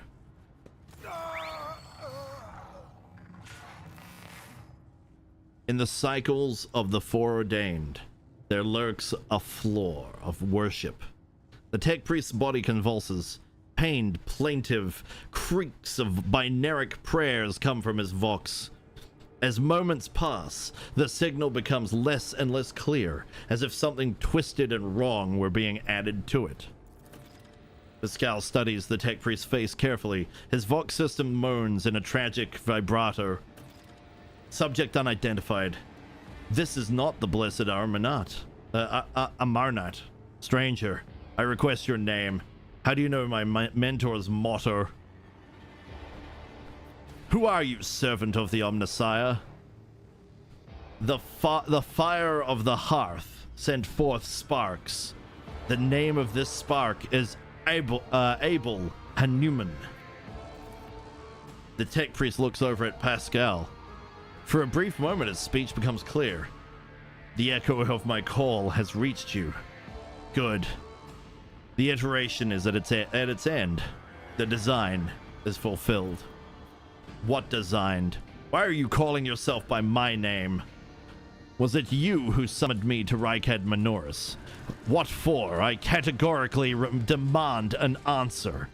Pascal's voice rises in an intimidating howl, but the delirious tech priest does not seem to understand what he is saying. What design? An intention both bold and honorable. To open new gates for the waters of knowledge and comprehension. A plan written so that the righteous may follow. And trust in the great pattern of revelation and uniform progression toward it. Pascal's voice is trembling with elation? Those are his words. I have not heard them in so very long. Ask him about Amarnat. Amarnat. You came here because of him, after all. No. The tech priest's weak voice grows stronger. He came because of himself. Myself. To redeem myself. To correct a mistake. Possibly. But how do you... For the record, guys, I won't be voice acting. I'm just gonna speak the lines. I've said this... I think I've said this already, but, for the sake of Swishy and, other friends, I am trying to maintain my voice for actual... trying to get into actual voice work. There is a look of gentle condescension in Abel's eyes. Strange, given the circumstances. The hubris of the mind spurs him to build monuments to himself. Do not regret, for all is predetermined by the iteration. A devastating coughing fit cuts him off, and you hear a clang of tearing metal from inside his chest. You can talk once we get him out of here. A cold premonition rakes the heart. The probabilities are dark and frightening. Brother, I do not wish to gaze into them. We are the flame of knowledge that drives the darkness away. Pascal is quickly inspecting Abel's wounds, paying no mind to the blood and sacred unguents staining his sleeves. His vox rasps soothingly. Do not fear what is to come, brother. We are already here. Examine the tech priest. There are deep burns all over his flesh, and the skin around his augmentics is charred. Blasphemous spells have been carved into his sacred iron, forming unholy litanies of scrap code. It is amazing how robust this tech priest's life support systems have proven to be in maintaining the spark of life in his grievously wounded body. Sorry, gotta go now. Hope you have a wonderful streamy. I will, Swishy. You have a lovely one. And pet your cat for me, please. I would appreciate that. Kitty. Meow. Puss, puss. Do you know him, Pascal? The subject has not been identified and has no record in my catalog. Interrogation is impossible due to subject's evident effective state of clouded consciousness. Try to take down the tech priest's crucified on the machine. As soon as you touch the tech priest's battered flesh, he shifts his gaze to you and says with sudden clarity, "Many sparks have gone out, but not all. The electric shepherds are alive. In the darkness, I heard their prayers. Find them. Save them. Recite the hymn of contact circuit restoration so that you may behold what is hidden." A blast of the motive force runs down the tech priest's body, and his face contorts in a mocking grimace. Malformed binaric code, repulsively jarring to the ears, on the ears, pours out of his vox. Information archived to the effect that the circuit restoration hymn is the entrance password to the electro priest's hiding place. Pascal responds with the dour rhythms of a containment aria. I note with great sorrow that the cultist ritual has been partially successful. My tech brother has been tainted by corruption. He is in the grip of a schismatical and unholy imitation of a machine spirit. I request immediate activation of the Texorcism protocol. Cabela gives Pascal a long look, her eyebrow raised in a silent question. Pascal responds with an equally long silence, then creaks. Thank you for your cooperation. Request denied. The Catechism demands that this act be performed by an authorized unit. I shall help save him. The possessed man responds with a... Ooh, one of your conviction branches has reached rank 2, adherent. Once it reaches rank 3, votary, it becomes the character's main conviction. After that, you will still be able to choose dialogue options referring to other conviction branches, but those branches cannot be raised above rank 2 adherent. Got it. Thank you. The possessed man responds with a burst of repulsive laughter. Every now and then, a word or two of Gothic finds his way into the binaric obscenities pouring out of his vox, in what seems to be the schismatical's tentative forays into a language that is alien to it. His body convulses, his joints twist at unnet. Oh, and Swishy, if you're still there, thank you so much for the raid. I really do appreciate it. Sorry, this is not an afterthought, it's just my scattered brain finally catching up. So, thank you so much. You have a lovely one. His joints twist at unnatural angles with the sound of bursting steel couplings. As the possessed man thrashes about, his internal augmetics emerge gradually through the hanging tatters of his flesh, as though an iron homunculus hidden inside the tech priest were trying to cast off the meat cocoon that it no longer needed. Pascal's mechadendrite extends a thin drilling needle. Sacred unguent glistens on it. A code purification aria is heard as the needle sinks into the possessed tech priest's skull and touches his neural augmetic, forming an electrical circuit with it. Extreme strain is visible on his face. Furious litanies pour out of his vox. Result: failure. Requesting assistance. We can either tech use. We can send a purifying charge of the motive force into the possessed man's body. May the machine god heal you. Or we can lure Imperium to recite a prayer to the Emperor. Deliver us from the evil that has come from our souls, from the abyss of the Immaterium. We're gonna tech use. Undaunted, you grab one of the severed cables and press it into the tech priest's body, and a shock of formidable power shakes the possessed man. Machine oil gushes out of his mouth. His vox hisses deafeningly as the flow of the motive force burns the corruption in his sacred iron. The overload destroys some of the circuit boards of his neural augmetic, resets his code, and erases the schismatical from existence. The tech priest's eyes roll up, and he loses consciousness. Crushed, yet still alive, and no longer in the thrall of corruption. With the utmost care, Pascal takes his body down from the mechanism and lays it on the floor. His stirring litanies of gratitude to the Omnisire echo through the hall. Rest, tech brother. We will come back for you when we have done our duty to the miraculous fusion reactor. Lord Captain, the Omnisire commands a pious mind to strive toward uncovering the truth. Therefore, I will not stop until I find my mentor and understand his connection to the servant of the machine god. I request the privilege of joining your retinue as a rightful companion. I can offer to fulfill the duties of an engineer on your ship in exchange for the right to follow you and conduct my own investigation. Sounds good to me. We have obtained a permanent companion.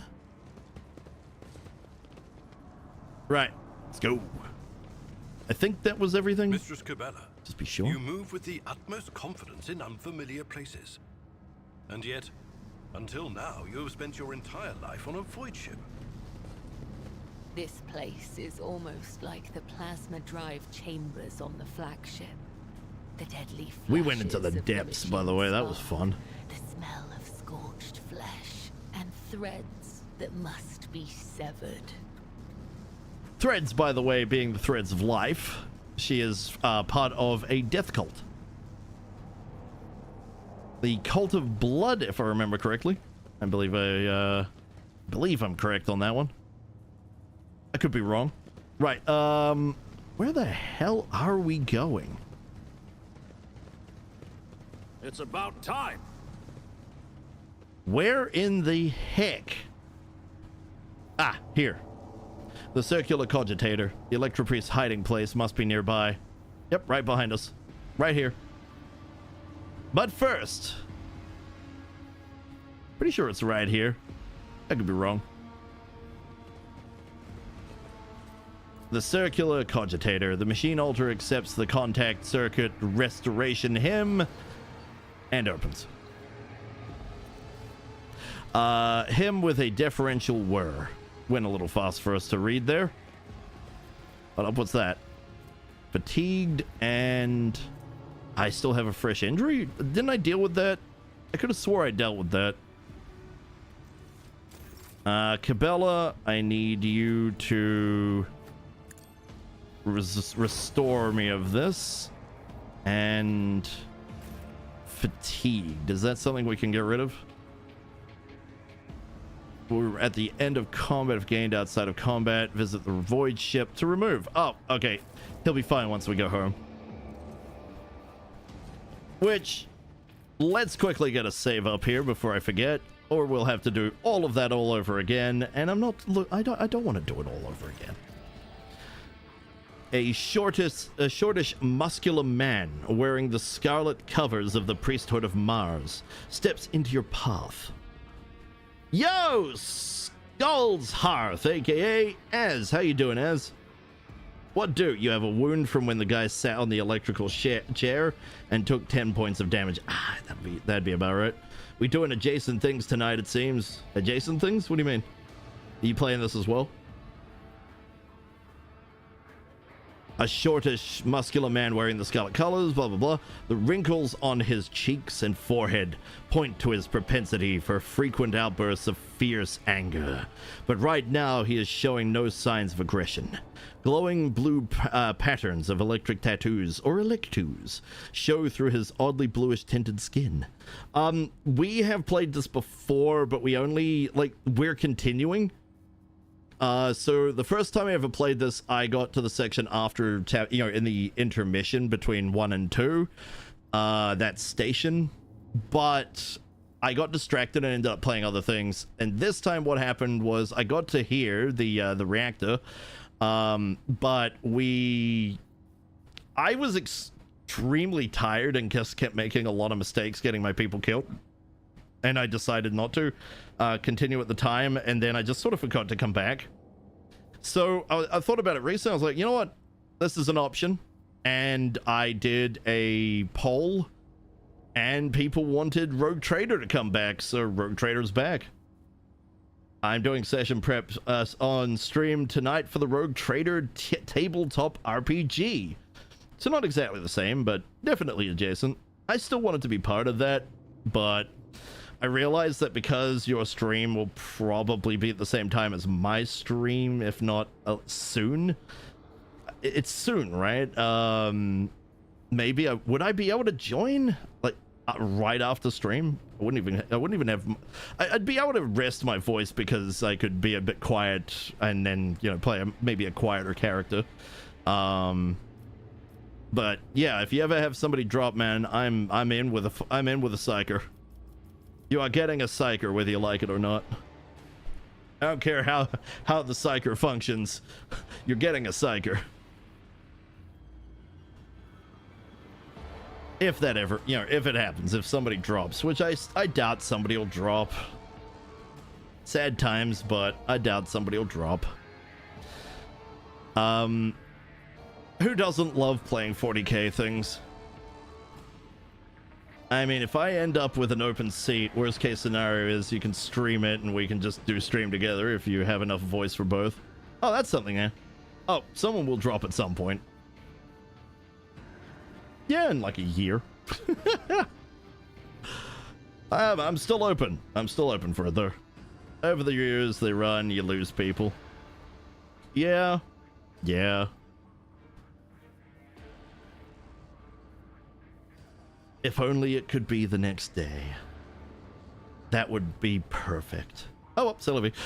Tight bandage covers... look, I'm still down. I'm still down.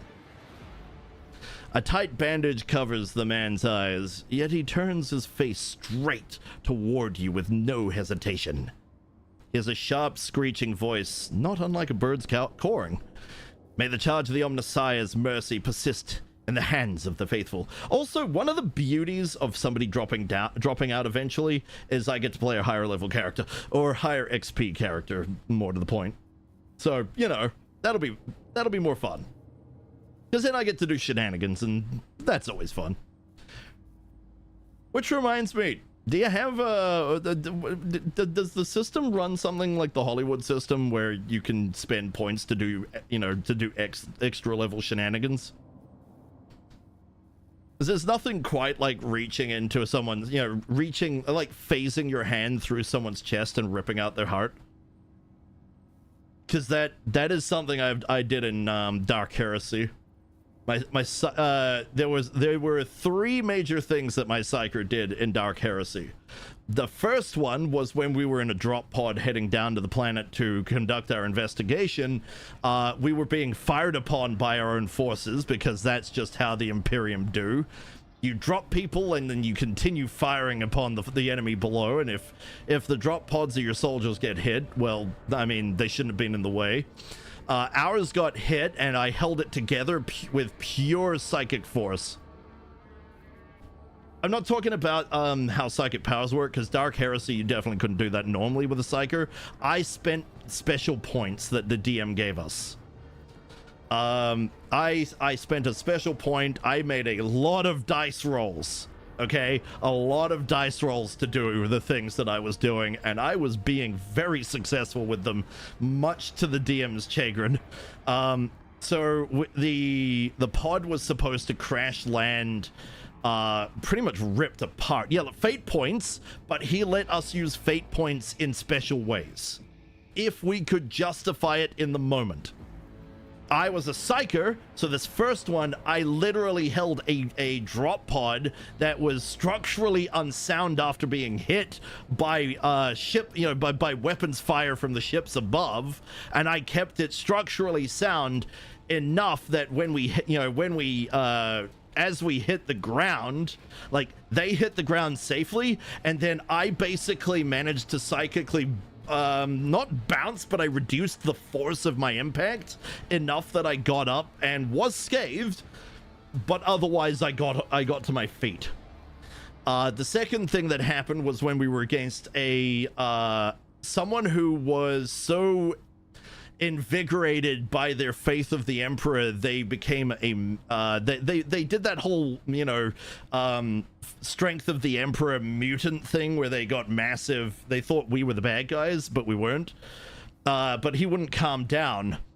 And the first thing that I had, that I did trying to stop him was I literally imparted my entire my multi-years of psychic sanctioning, the imperial sanctioning of a psyker, into this man's head in a matter of seconds. It was not enough to stop him. In fact, it roid raged him even harder. While everybody else was trying to beat the crap out of him, I was quite literally the only one that was getting successful rolls, to the point where I ended up just reaching through his chest and pulled out his heart. It was the only way to stop the guy. He was literally going to kill us all.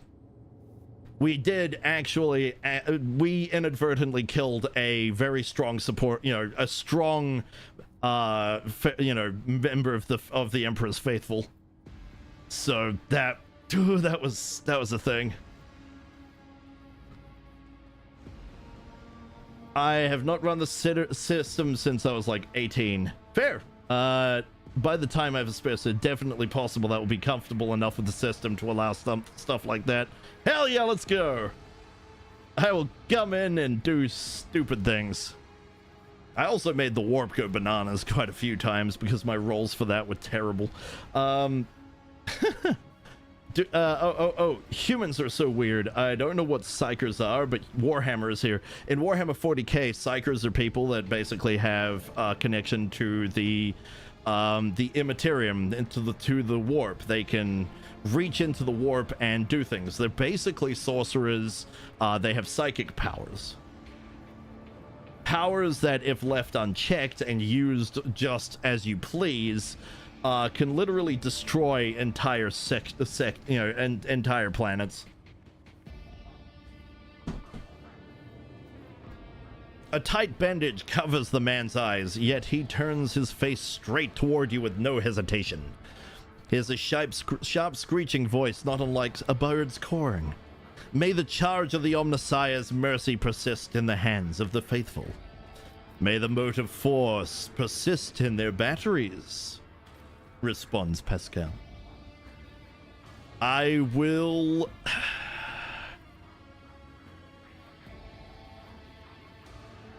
I, rogue trader Tyroki von Valancius, declare this monastery to be under my protection. No, I'm going to make the sign of the Aquila, the Emperor protects. Man responds curtly, as if giving a military command. The Omnissiah knows all, comprehends all. If I recall correctly, isn't the Omnissiah still the God Emperor? It's just they worship the God Emperor in a different, in a more mechanical way. pretty much everything to do with programming has become a frickin' genuinely spoken language and a full-fledged machine cult. It's weird. If I recall, yes. Thought so. But that's different than the machine god. Ah, okay. So the Omnisire... So which one... Wait, which one's the machine god? Is it the Omnisire or... The Omnisire is the machine god, but I thought the machine god was still the a version of the Emperor.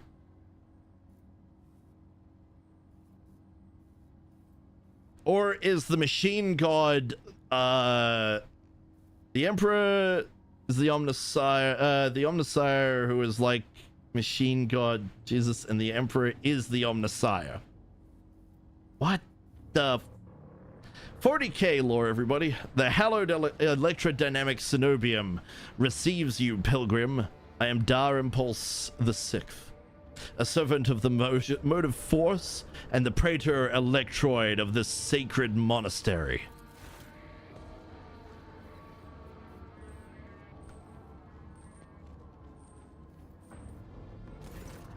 Pascal bows down humbly before the man. A trill of binaric signals comes from his vox, to which the praetor responds with a solemn gesture of blessing. Pascal turns to you and says, the rank of praetor electroid is a sign of high standing within the electro-priest fraternity. To have been granted an audience is a great honor. Yeah, so they don't see him as God, they see him as like Jesus who serves and has met and gives them knowledge from their God.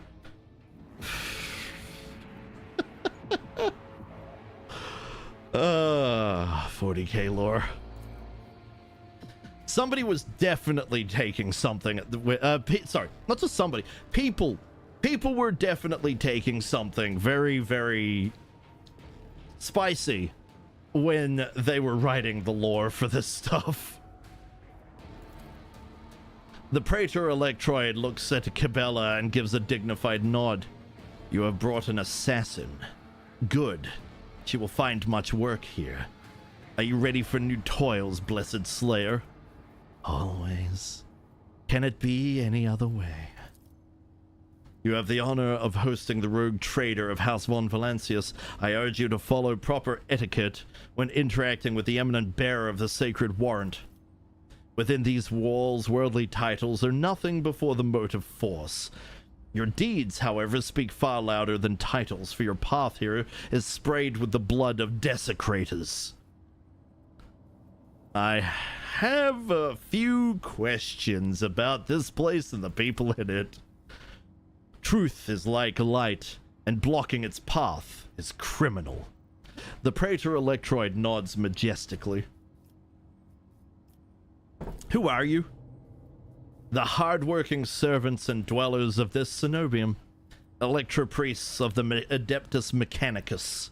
The Corpuscari did us a great honor by entrusting into our care the sacred relic around which the hallowed electrodynamic cenobium was built.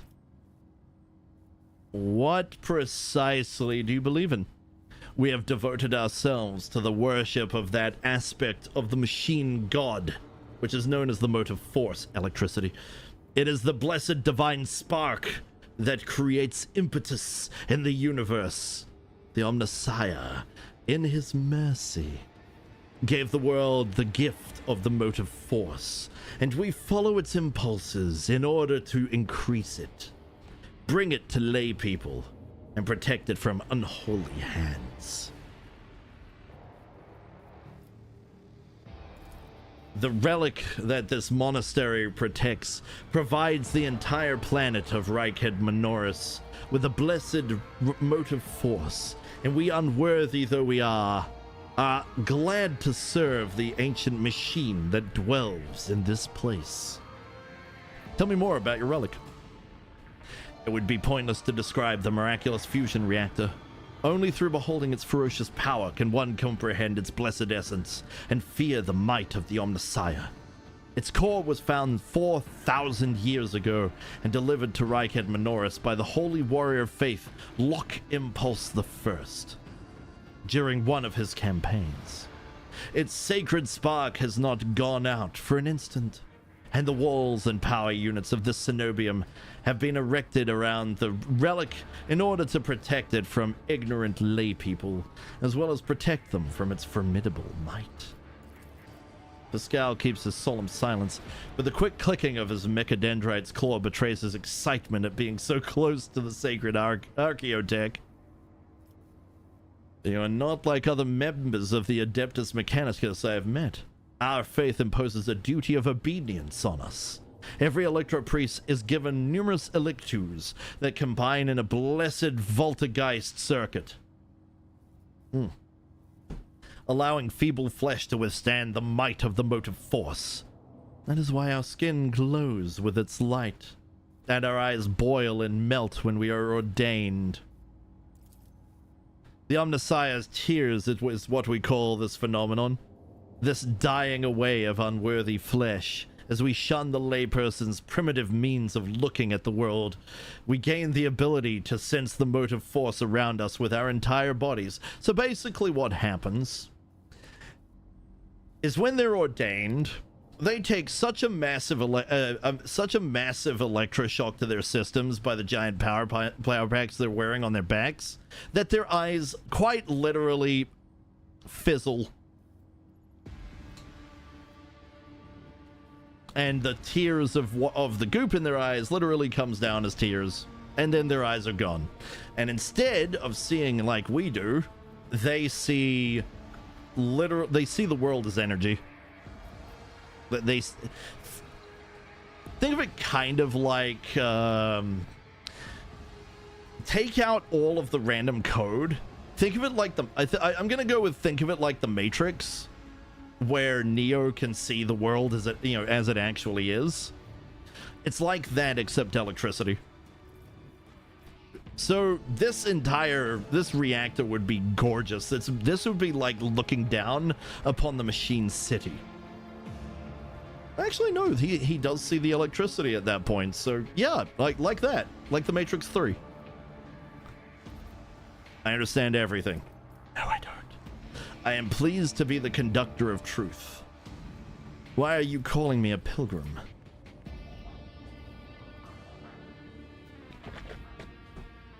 Only those lay people who desire the experience, to experience the motive force, are allowed to cross this monastery's threshold.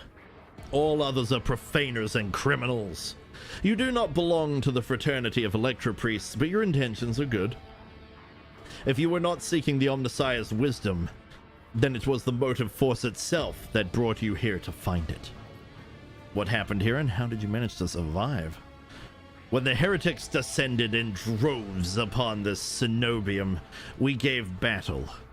But the unholy foes buried the Omnissiah's warriors under a mass of their bodies, thus extinguishing the defenders' sparks of purity. It was then that I ordered my few surviving brethren to retreat into the monastery's secret chambers. Upon taking refuge there, we began to destroy the blasphemous intruders in surreptitious ways. Alas, as fiery as my brethren's anger was, I had no right to permit them to die in honest combat, for the task of taking back our abode still lay ahead for us. I must commend the skill with which your secret chambers are concealed. You hear a tinge of wounded pride in Heinrich's words, as if he was as upset about failing to discover the electropriest's shelter. Your choice of tactics was wise as well. There was no point in losing more lives in the massacre that the cultists wrought. The leader of the heretics fought her way into the Ark, wherein dwells the miraculous fusion reactor. She is trying to desecrate the rite of operation with her unholy litanies, so that the relic may be corrupted, and the world of Rycat Minoris may perish in a fount of fire. But my brethren in their magnetic meditation are hampering her efforts by chanting access request prayers in unison, thereby suppressing the commands that the blasphemers enter. The Praetor Electroid nods towards entranced comrades. They won't be able to do this forever, though.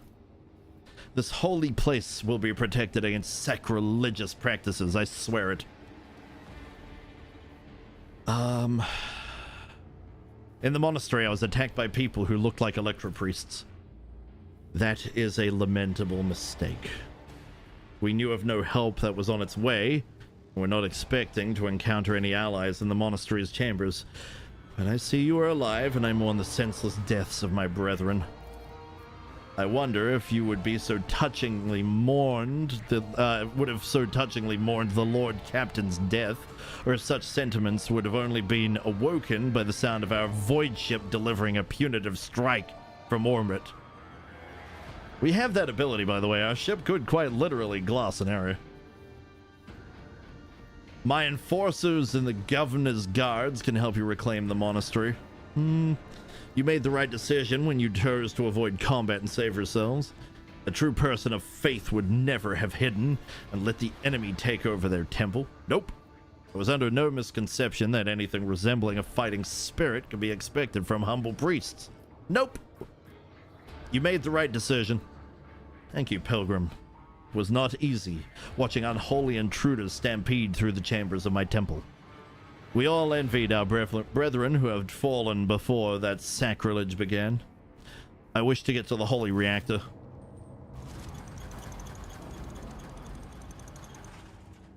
Oh boy, here we go. The Ark is hidden from Pilgrim's eyes, but considering the extraordinary circumstances of your visit to this monastery, I grant you that right. The hole that leads to the High Reliquary has been barred by the enemy. But I will open a secret path for you. Enter the Ark and experience the motive force, Pilgrim. We will pray to the security systems that they may refrain from punishing you for your intrusion.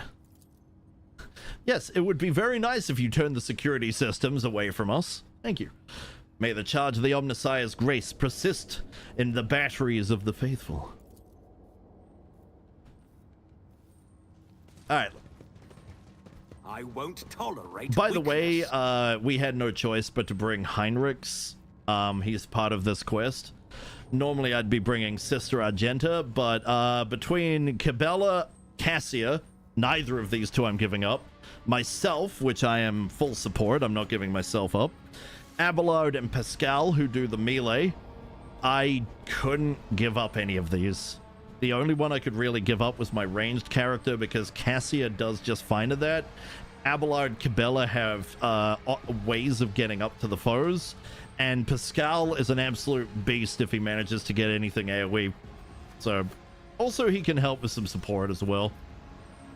This seemed like the only party that was kind of valid. Now let's get a save going. They'll probably auto-save me on the way down, but it's a just in case. Oh, look, an autosave.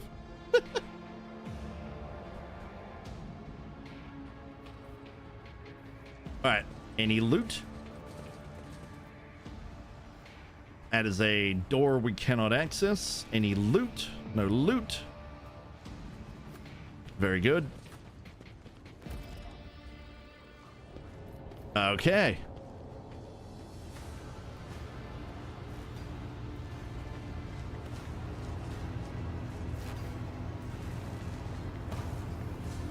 Oh boy. Someone's messing with the reactor. That's never a good thing.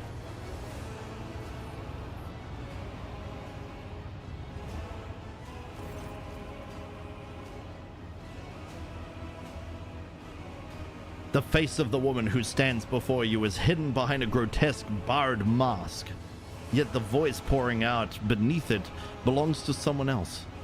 It is the husky, somber bass of a void wolf, a border of ships. How predictable your path is. How static. All the possible deaths you have skirted only to perish here in the fiery tempest that will mark the final dawn. The woman turns her mask to Pascal and gloats. You have arrived just in time, little cog. The schismaticals use your regalia like a mask to subdue the reactor. Pascal's vox rasps musingly. A cog. I cannot comprehend why apostates try to insult me by comparing me to the sacred symbol of our faith. It is irrational. Actually, that's a fair point. His visor lights up like a crimson herald of bloodshed, and his drilling mechadendrite whirs viciously as it readies to strike. The sacred cog grinds all corruption to dust. From the dust, I will build order.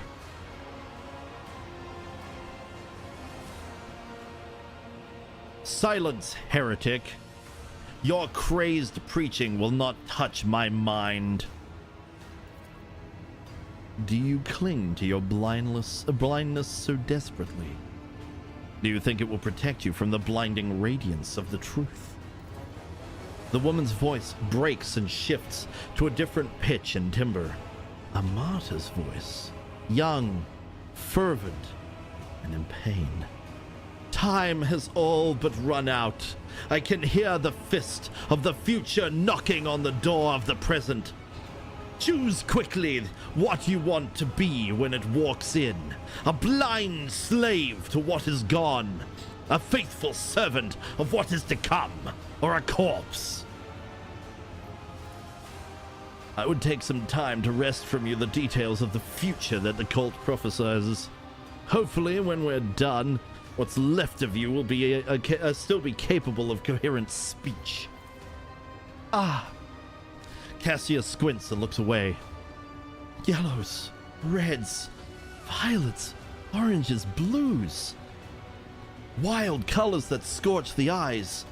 But where the motley masks end, nothing but a colorless void remains.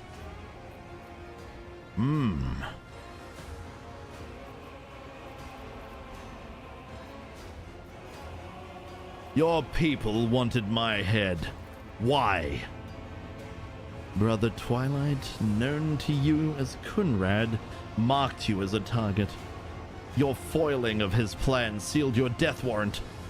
It is now a predestined certainty that changes can no longer affect. I roll. Who are you? My name is known to you. I am Aurora, servant of Uralorn the Cruel, and the spark of the final dawn that is destined to set Reichhead Menoris ablaze. A great path for one who was born into the Imperium's bondage, but shunned her predestination in favor of the changes promised by the edge of daybreak. Whose servant are you? Is Uralon a daemon or just another heretic? Resounding laughter comes from behind the mask. Your flippancy is so amusing. Why, you have no inkling of the chasm that separates us. He is a prophet who foresaw our impending doom, and who graciously bestowed upon us the right to choose a different path. He is a shard of ancient wisdom from a time before we were slaves to our bitter predestination. So yeah, maybe not necessarily a daemon, but maybe one of the originals.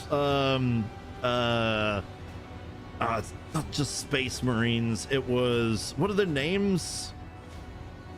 It's not Progenitus. It's not Praetor. It's Primaris? One of the original Primaris? I think it's cool. I think it's Primaris. The Edge of Daybreak. Is that your unholy patron? Our teacher. Our savior.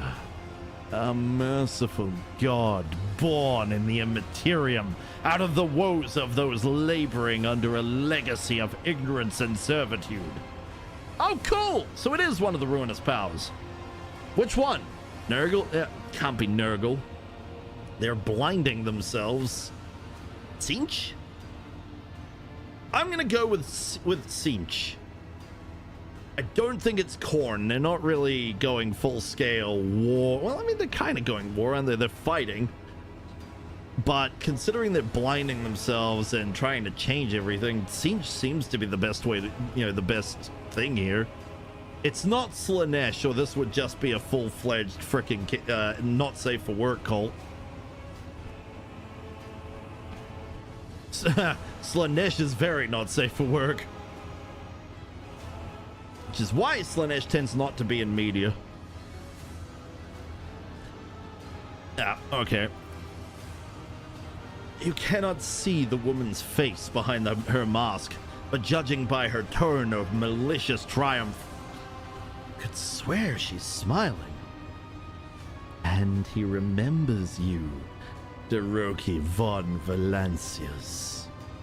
The silly savior fantasy you have been acting out amuses the true masters of those people's fates. So what is this final dawn? It is all your followers ever talk about. Salvation from a death whose name is yet unknown, but whose approach is sensed by many. Soon it will claim every inhabitant of the Coronis expanse. Do you think anyone will come to our aid when cataclysms shake our homes and planet-wide genocides are unleashed? Will the Emperor help? Or the idol of iron they call the Omnissiah? No. We will die alone and abandoned. Only one deity is promising salvation, the edge of daybreak. Mercy and salvation will come to all who believe in him and purify their souls in the light of the final dawn. What servitude are you talking about? What predestination? Everyone born in the Imperium has a predestination. The soldier, the commoner, the administratum official, the technomat, the void rat, all are consigned to serving the golden throne, and then dying a grim death for its glory. The Imperium never thinks twice about treating people as exploitable and expendable. After all, they are the most easily replenished of all resources. She's not wrong. There are entire hive worlds dedicated to generating more people. Literally, there are literally entire planets where humanity is effectively left to breed. Billions upon billions upon billions of humans.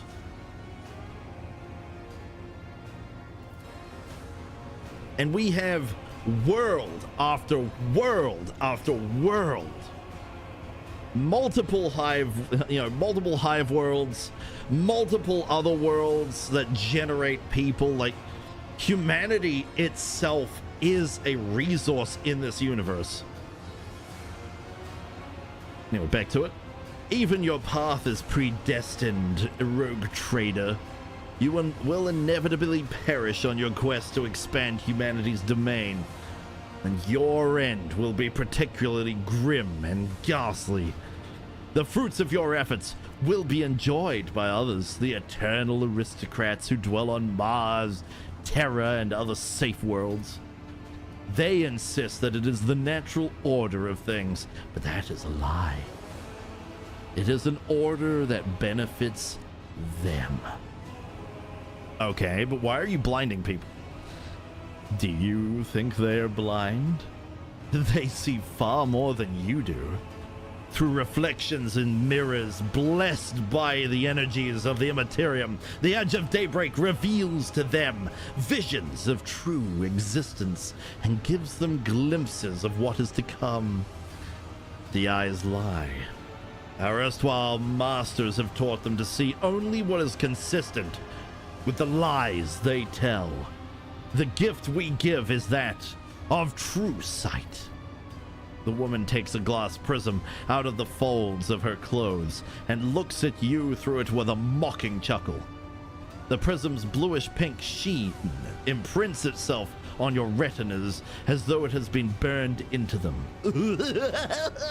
Hey, Vergent, how you doing? You made it to one. Nice, man. I tried to talk. I noticed you in chat earlier because I was messing around with Mix It Up. I tried to say hi. I don't know if you saw it. Okay, so bluish pink. Bluish pink is Tzeentch. So we're dealing with a cult of Tzeentch. That makes me happy. I am very bored of Nurgle. Don't get me wrong, Papa Nurgle is you know, Papa Nurgle's Papa Nurgle. Papa Nurgle is fantastic. We all love dealing with chaos and decay and rot and all the other fun things that Nurgle brings forth. But frankly, there has been so much Nurgle in games and Warhammer media that it's nice to have something else. Tzeentch is a welcome difference in my eyes. Guess what I see when I look at you? Your own death. You just haven't recognized it yet. Cabela leans forward and whispers with a smile. Remember its face. Ooh, that is nice. Just got home. Close enough to violence or Violet. I think that's enough heretical talk. Conversations about truth always frighten ignorant minds. Enough. I will rid Rykard Minoris of your tyranny. The woman's voice becomes thin and brittle, like that of an innocent child. Execute them in the name of the Edge of Daybreak! The Electro Priests rip their hands off the command panels, rending their flesh on the stakes that pierce them, as their schismatical controlled bodies are imbued with the motive force's radiance. All the unfortunates can do is scream in horror and plead for a swift death. Aurora begins muttering an unholy litany in broken Gothic. Willpower test succeeded. Lady, I'm a psyker. I have willpower galore. Kinda have to or I screw up and blow up a world. You cannot make out her blasphemous words, but the name the heretic keeps repeating, the Edge of Daybreak, digs into your hearing like a blade into defenseless flesh. Its sound is almost physically painful. It spawns strange and impossible phantoms in your mind. However, you manage to muster your strength and banish it from your mind. Attention, all forces! All forces to designated defensive positions! HBFT has come. And now we get glorious combat. Now go forth, our forces! Go forth, glorious Henchies! And do battle with the bunny horde.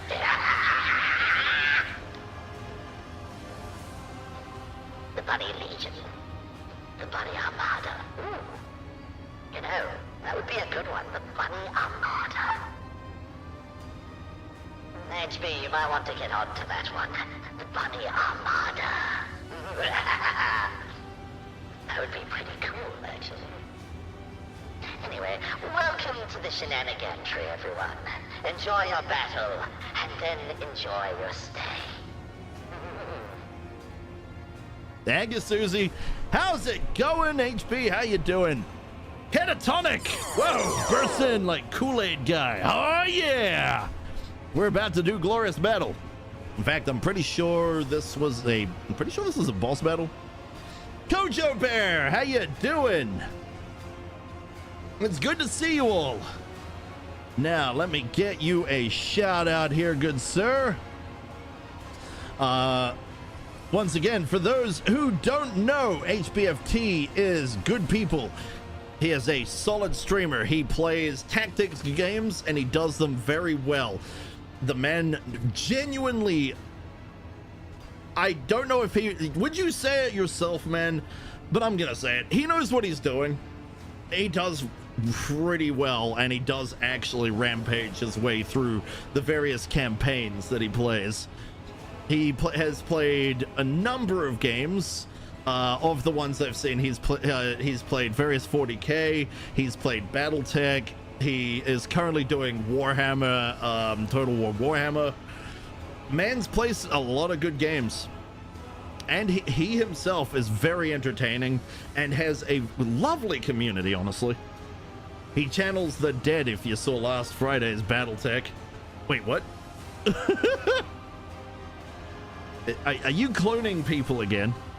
I mean, I clone people all the time. Tank has been cloned at least 4 or 5 times. He just keeps dying. He can't stay in that little helicopter. He just can't. Yeah, how's it going? How's the Tomb Lords going? How was your stream? Ours so far has been fun.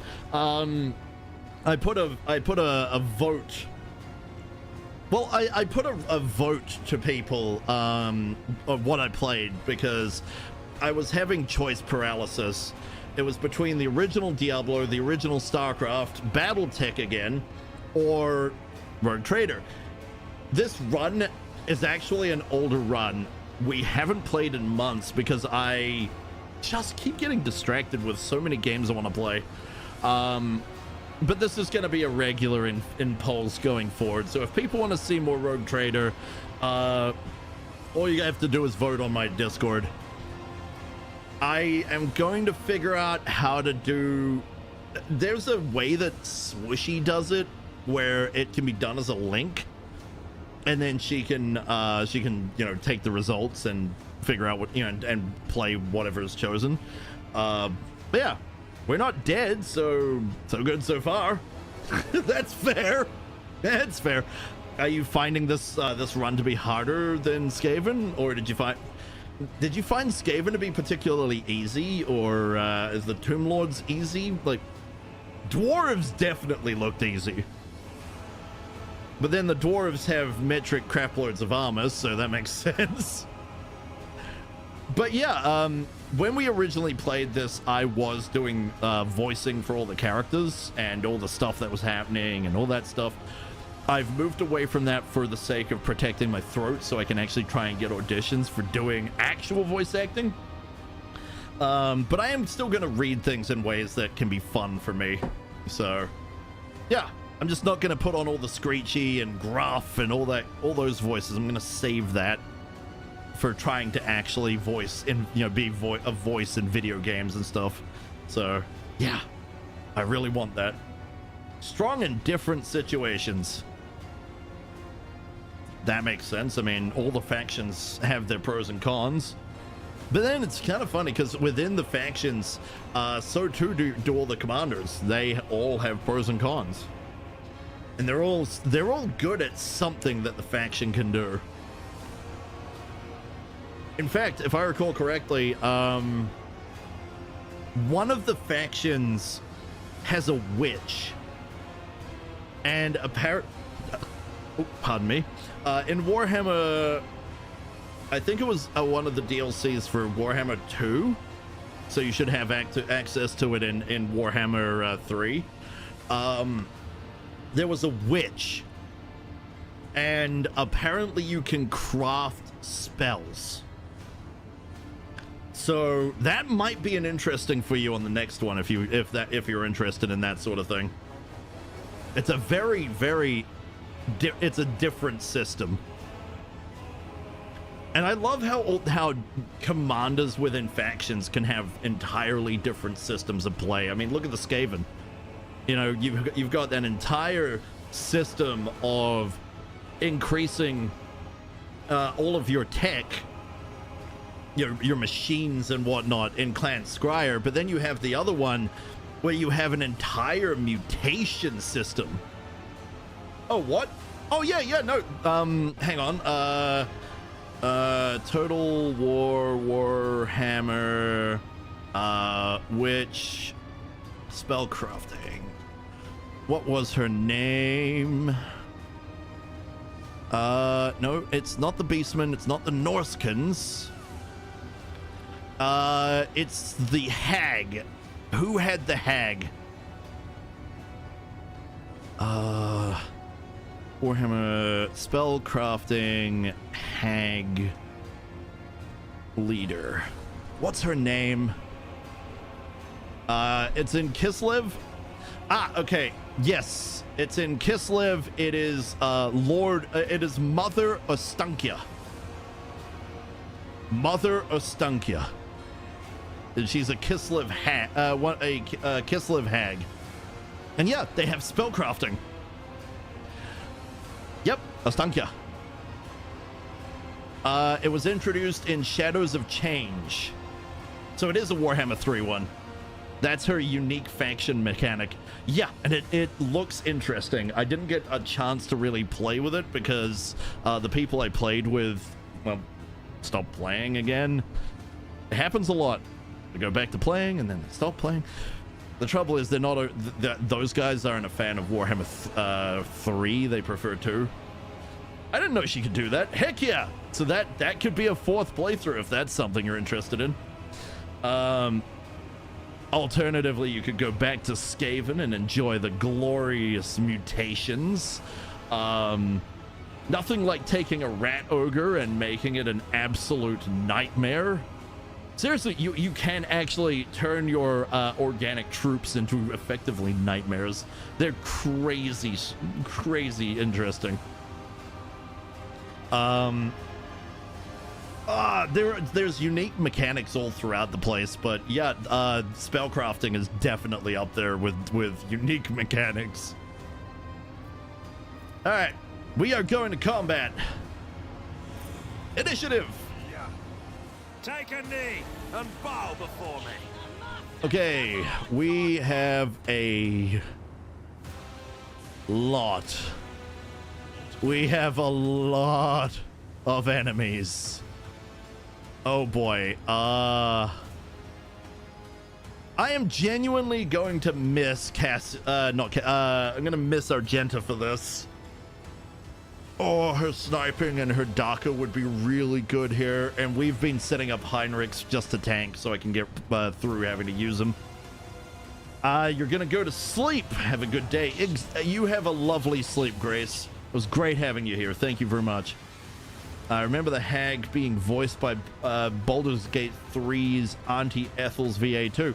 Oh, the hag in Warhammer 3? Voiced by the same voice actor as Auntie Ethel?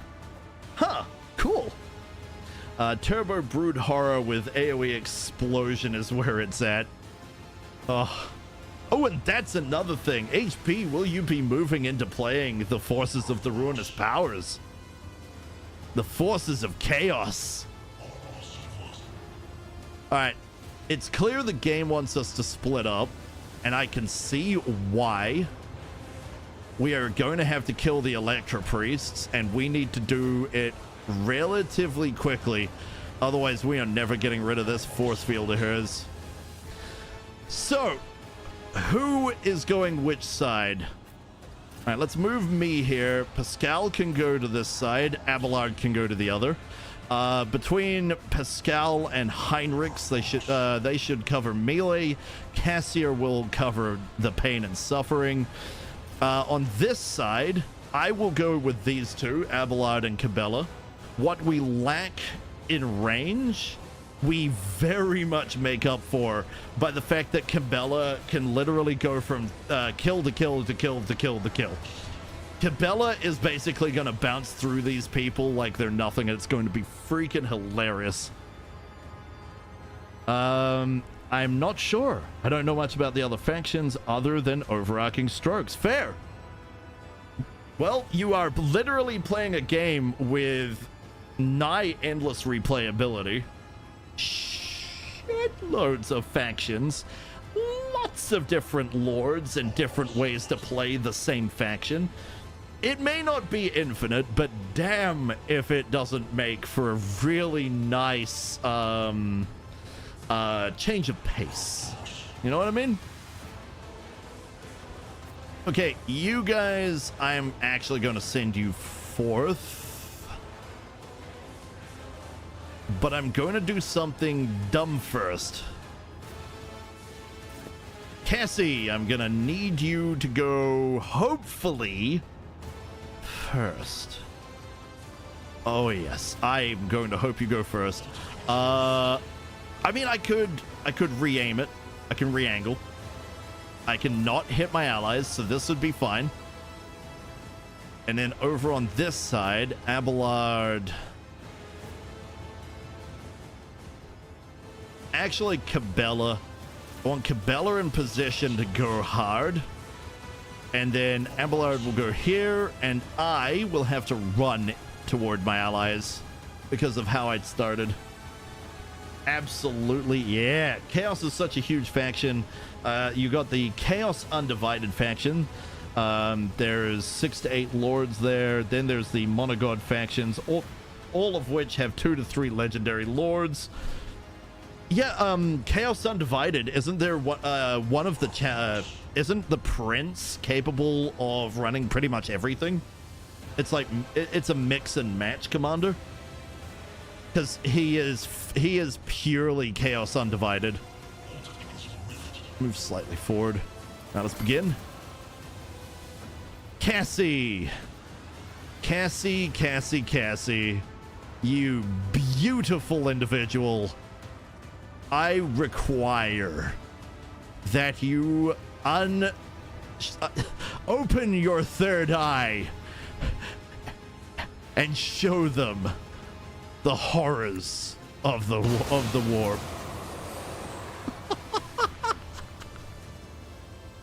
Oh, I love Cassie. She is so good. Oh, it's a beautiful thing. Okay, Abelard, no, Hendrix, you're going next. Hendrix, you are going too close to, can't quite get there. Straight to the engine, the Electro Priest. But yeah, I do like Total War Warhammer. It is a rock solid game series. They did definitely make some goofs with 3 for sure. But the overall play is fun. And 3 does have one issue that I've read about with its AI. Apparently the AI plays kind of stupidly. If there's a mod out there that can fix the AI, that would solve that entirely. I don't believe the devs have fixed the problem. The AI has a tendency of basically running in a corner, not fighting. It'll do stupid things and get incorporated, and yeah. It is the one real flaw. Everything else is just, minor gripes and things, and like personal, like not grievances, but personal preferences. I like the grittier look of 2 myself, but I love the expanded factions and the ability to play chaos in the overarching massive campaign. That is the immortal something. Can't remember. Okay, reactor explodes in 2 turns. We need to eradicate the Electro Priests as fast as possible. We can do that. We can definitely do that. Right, so first things first, Cultist Fighter. I'm going to say, if we bounce here, do the mass thing, then we bounce there, then bounce there, then bounce there, I think we'll be in a great place for this. Immortal Empires, thank you. Chaos Undivided works off the warband mechanic too. Totally different way of recruiting. Building stronger troops requires gaining ranks with lower level troops and promoting them. Represents their ascension as they gain favor with the Chaos Gods. Oh yeah, that'll be another one. Playing doing a campaign of the one of the warband oriented factions that move around and don't actually have a dedicated base. That'll be fresh for you. right, so here we go. Cabela jumps in, does the thing.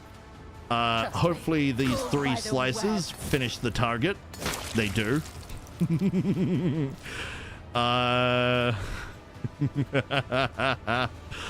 She then jumps gracefully to the next one. Oh, come on. I don't get any more points. Boo. Do I have any ranged attacks? Not quite. Ooh, hold on. Does that count? No. No, I do not think so. It would be a slash in the corner. That's unfortunate. Cabela, you failed me somehow. I don't know how you managed it, but you did. That's all right. At least you can dodge. All right, Abelard. Abelard, your task, whether you like it or not, is going to be quite literally to piss everything off, I think. Okay, endure, brace for impact, taunt scream, reckless strike. All right, let's move up. Follow my lead. Okay, reckless strike. Taunt all our foes. It will be done. So now they only care about Abelard. Then we are going to brace for impact. We're going to endure. And then we're going to slash. Oh, that needed 2. Okay, brutal strike needed 2. Oh, damn! 38! 38 points of damage, almost killing the priest right then and there. That Electro Priest is within range for Cabela to just jump, boing, or run over, slash, and then jump and get somebody else. I'd like her to come over and get these guys. We are going to have to come get this Electro Priest very soon. So let's end our turn here. They shot their ally to try and shoot Abelard. Interesting choice. 0 damage. 0 damage. Abelard is such a beast. Oh, that's good. That's good. I like that. Say, if I move up, which inevitably I'm going to, and I zug those 2 over there. Oh, cool. I could just immediately wipe them out. Fantastic. Either way, Abelard, you're going to do the thing that I should have done last turn. 1. Oh, that is ruthless. We have an extra turn as well. Back to me. Look at your priest. Now back to me. Now back at your priest. Now back to me. I'm not the priest. But your priest is no more, so it doesn't matter. Right, I could give an entire turn. I'm going to. Cabela, take another turn. Is now. All right, don't worry about that one right there. Go get these 2. Your job is to now go up and to the next Electro Priest when you can. For the moment, I probably could have. I should have gone into the middle of them. Can I still? Oh, I can. Okie dokie. Activate. Slashy slash. 1 down. Fantastic. The jump is free, so we'll worry about that in a moment. Slashy slash. Finish that one. And a boing. Cabela is insane. Oh, we can do it again. Where did we get the charges? Who knows? The shadows will see it done. Activate thing. Activate. Does that count on herself? Screw it. Does that count on you? No. Okay. Activate the thing. These have to be activated on people. You. Activate on you. Can we kill you in 1 hit? Probably not. Oh, it was close though. 2 health remains. Damn. She did a great job, though. And funnily enough, it's still my turn. Next up, we have Heinrichs, who hasn't really been designed to do much of anything. Probably could have, probably should have. Didn't really want to. I don't really want him in my party, but I had to build him up to actually hold the line just in case, you know, we get him in the future. I mean, we can always respec him for free. It's the kind of thing I'd do off stream, but that's the thing we can do. Let's grab... Can we cleave? Can't we move in a way that would allow us to... No. What about this? What does this do? Psychic Force. Well, goodbye. My gods, it lived with 1 health. It's just unfair. It's just unfair, I tell you. All right, by the way. These two will handle these just fine, I think. Right? Right. Yeah, they'll handle that fine. Damage dealt reduced. Gains cover efficiency, ballistic skill. I mean, actually, you know what? Would that just hit that target? Looks like it. Well, we have to move anyway. Let's get up there. These two can handle those. Yeah, nice parry. Good parry. And remove that thing's head. Next! Aw, that's cute. I think you can hit us. You probably will. 5 damage, okay. That was wild. Parry. This is going rather well, actually. Oh, shit, did I forget to say it? Hello, everybody, I'm Tyroki, Glorious Villain. I do what I want, and what I want to do is play what my community said to play. Nice and simple. Just gonna down another aniseed ball because they're actually helping my throat, but I could use some water. There we are. Right, Cassia. I'm gonna have Heinrichs finish the cultist. I'll have Cassie finish this one. If I may. Nice.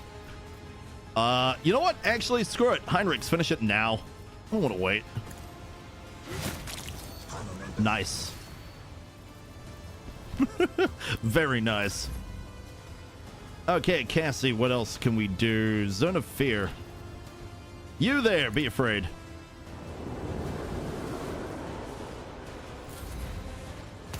Don't you worry, we'll be going and dealing with that shortly. Okay, Cabela, what the hell are you? Can Abelard make it to the Electro Priest in time? Probably not, and I want to get to this next one already. I'm not too worried. Parry. Low level stuff, huh? Fantastic. Blade Dance. Ooh, tanky one. Okay.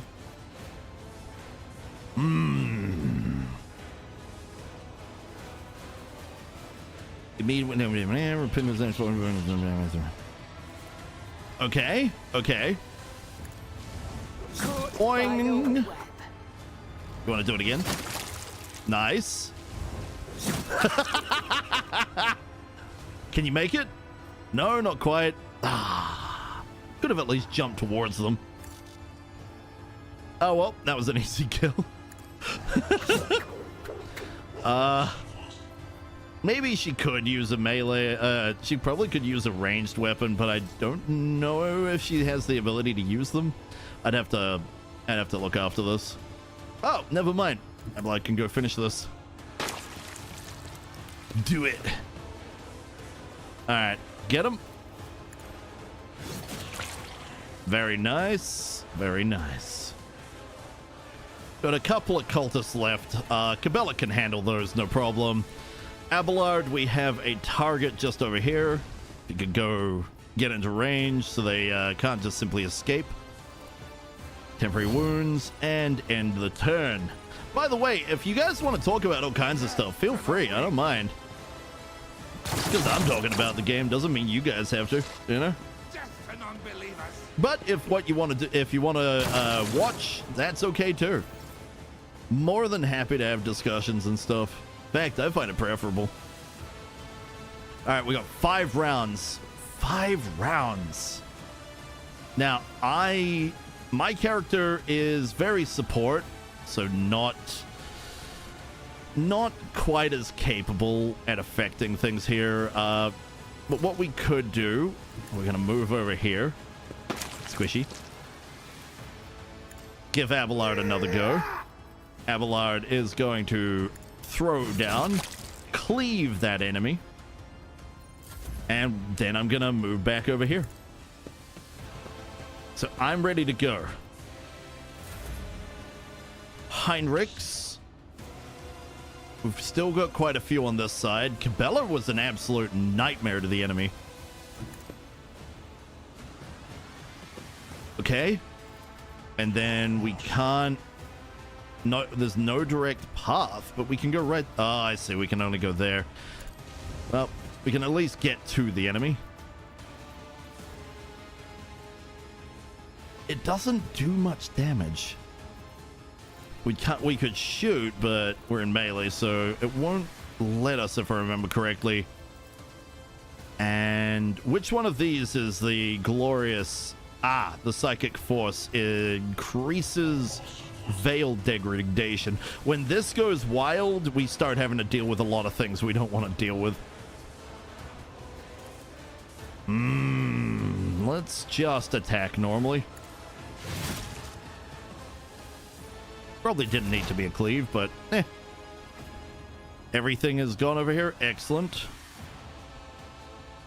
The scowl on the move.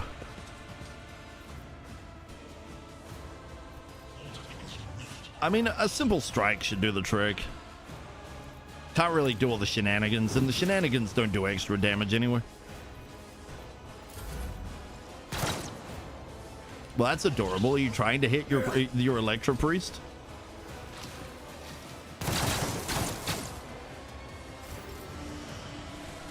Okay, Cassie. Technically, you could see the enemy from here. Can you affect the enemy from here?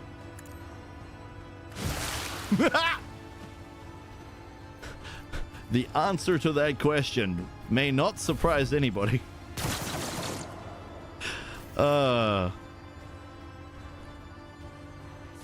You, cultist gunner. I now have a bone to pick with you, and there's one more on this side that I have to care about.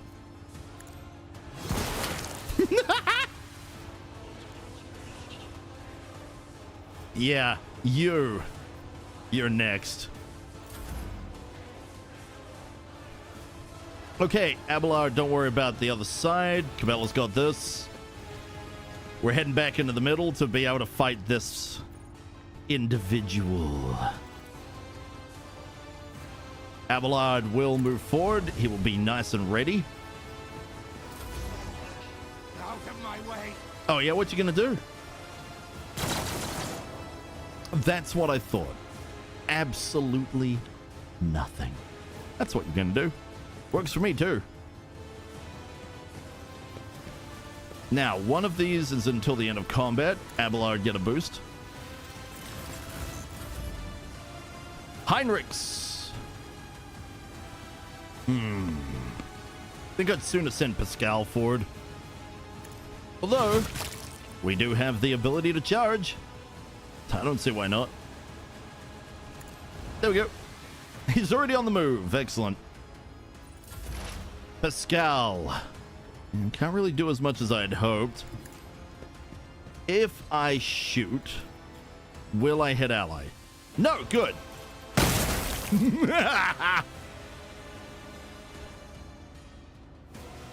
Wonderful. Oh, could we have gone around the back? Oh, we could have gone around the back. Oh, well, Cabela could probably... Nah, it's fine. All right, I'm going to have Cassie come back. Emperor, give me strength. So she's ready to deal with Aurora when she gets out of that barrier. Cabela has one final target on this side to deal with. And oh boy, is she gonna deal with them. Go ahead, Cabela. Do the thing. We have got to get you another melee weapon, though. Okay. Abelard's all ready to go. Whoa, that was cool. We took no damage, though. Oh, and they killed their own ally. No, wait, was that us? No, they killed their own ally. Well, that was stupid. Why would you do that? Well, while I may not know the enemy's machinations, the reasons behind their shenanigans, all I know is I'm winning. I like that knowledge. I like that knowledge quite a lot, actually. All right, Cassie, go stand in safety.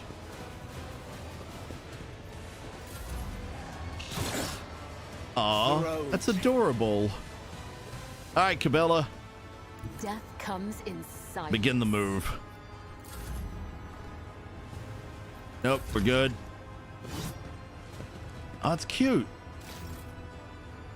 Okay,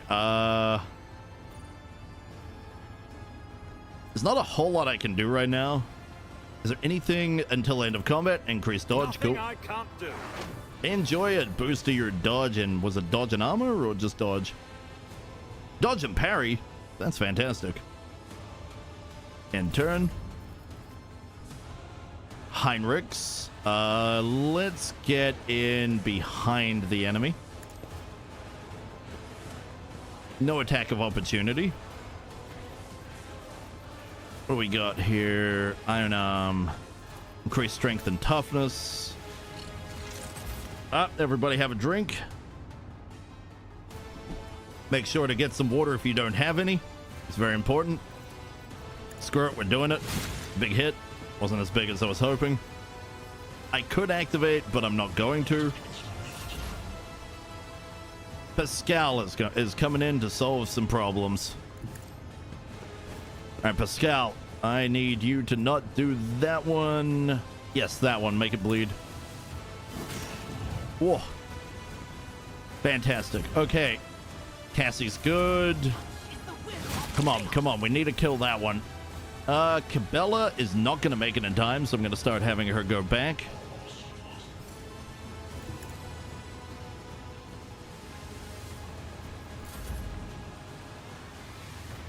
Abelard's ready to go. That's cute. That's adorable. We're cutting it really close for some reason here. Let's do a basic attack. Slashy slash. There it goes. Oh, cool. We don't have to care. Enough! Now an aged, rattling voice speaks to you from behind the bloodstained mask.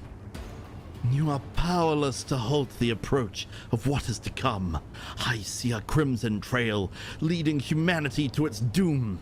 I see the glow of the final dawn, and that means existence has made its choice. A dagger flashes in Aurora's hand. She drives it into the control panel with all her strength. Now, you will see it too.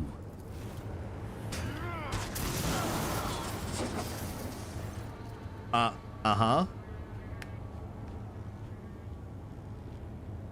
I was expecting a boss battle. A blinding voltaic arc bursts forth from the broken control panel and strikes at Aurora's uncanny mask.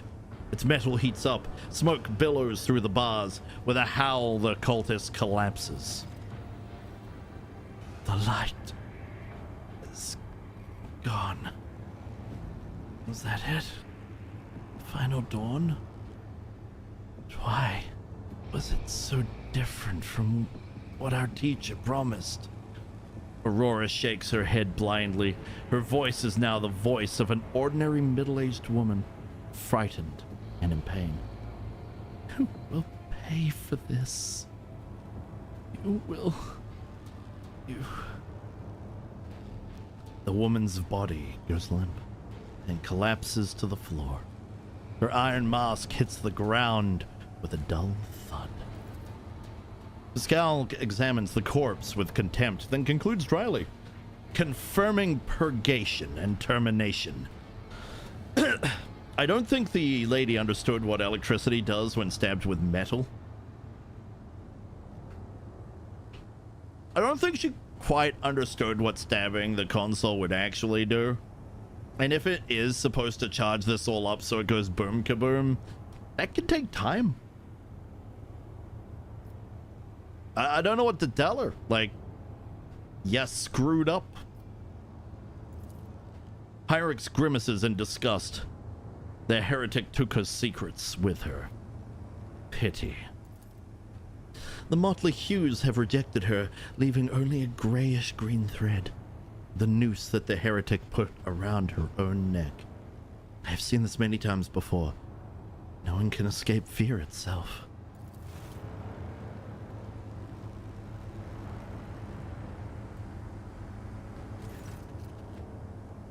Hyrix approaches Aurora's body and leans over it.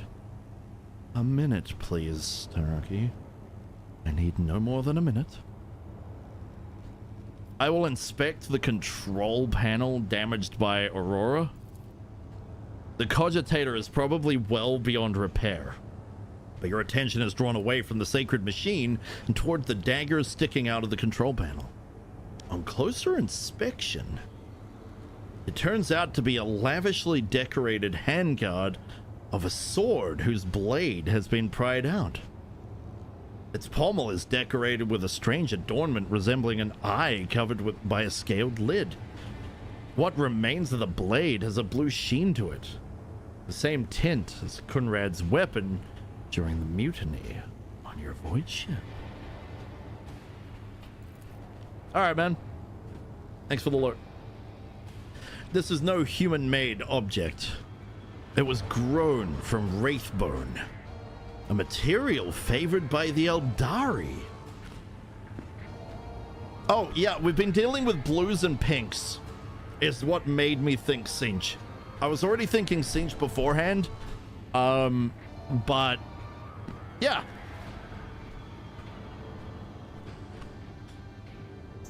I don't think we're dealing with Slaanesh. Media does not tend to deal with Slaanesh for obvious reasons. Slaanesh, by default, gets very not safe for work. Yeah, I think so. I already know that you deal with one. You deal with one fight for Cinch. We've already done that, but I think the overarching ruinous power here is Cinch. Currently under another name. It's like the something of Dawn. But the moment she said that they're from the Immaterium, I was like, nah, there we go. It's one of the ruinous powers. And seeing as there's only 4 of the bastards, well. But also Slaanesh eats elders. Yes. Yeah, the Slaanesh eat all the Eldari.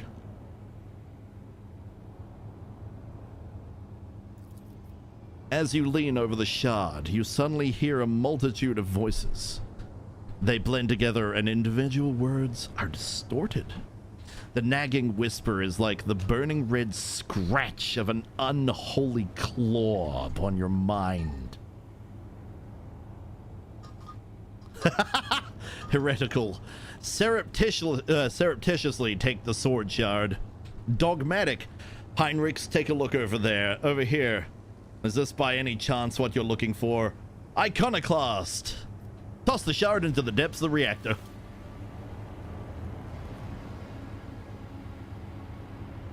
Yoink and...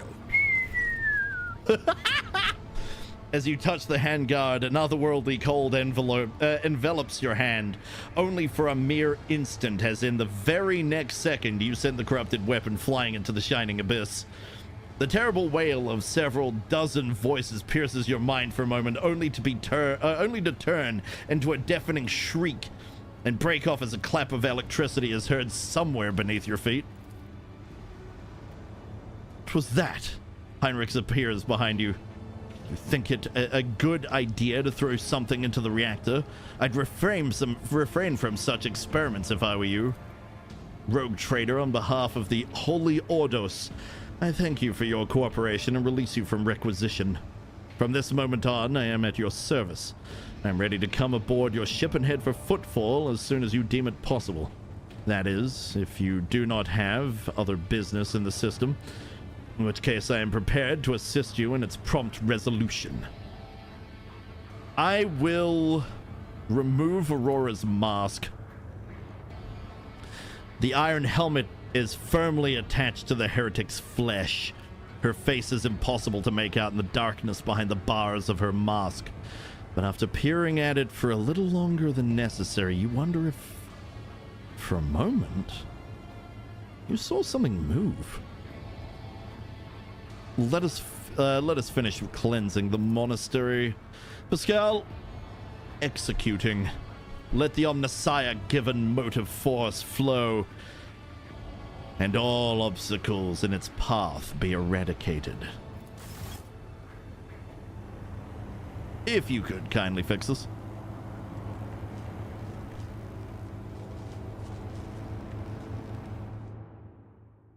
Neat! Heretic, take it. Dogmatic, report it to the Inquisitor. Iconoclast, yeet!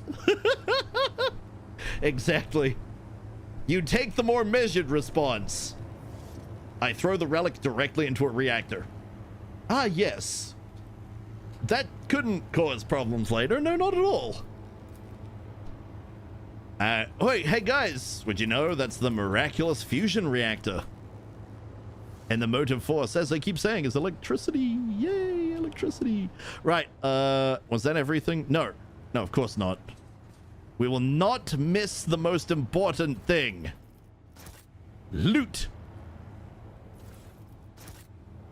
For it is singularly the most important thing in any game. Aside from trying to protect yourself, of course. Give to us our daily loot.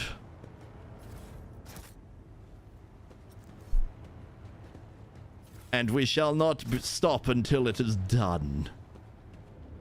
Oh, damn. Someone's leg is just casually over there. Whew. Well, I'm glad that when they went off the edge, they left their leg up here for me to loot. Ooh, she beheaded someone. Damn, Cabela. Ruthless. Okay, I think that might be it. Not bad, not bad. Good loot. All right, let's get out of here. I'll lay claim to the stars. Do. You know, before we leave, though, let me have a look at something here. Because we've picked up a whole lot of stuff. So is there anything that I could, somebody could put on here that might be useful? Abelard is pure melee. Cassia is pure ranged. Huh. She has two of them. Enemies targeted by a navigator. Navigator's powers get -5 to all the characteristics until the end of the navigator's next turn. Stacks is prolonged until the navigator's next turn every time it stacks. Okay. And the other one is allies targeted by a navigator powers gain a +5 bonus to all the characteristics until the end of the navigator's next turn. This bonus stacks and is prolonged until the navigator's next turn every time it stacks. So basically, one of these is for enemies, one's for allies. Phenomenal. And the best part is the stats are the same. Well, that makes life easier. Pascal is currently using an arc rifle on the side. Heinrich's is not really set up. Not too worried. And Cabela. Now, Cabela is where I would like to do something ranged. Oh, shit, she can take an auto gun. Oh, she can take foe hammer. She can take a one-handed shotgun. Tempting. Tempting for those moments where she needs to take a ranged shot. The range is only 3, though. But with raining shotgun, it could go further. prisoner's shank.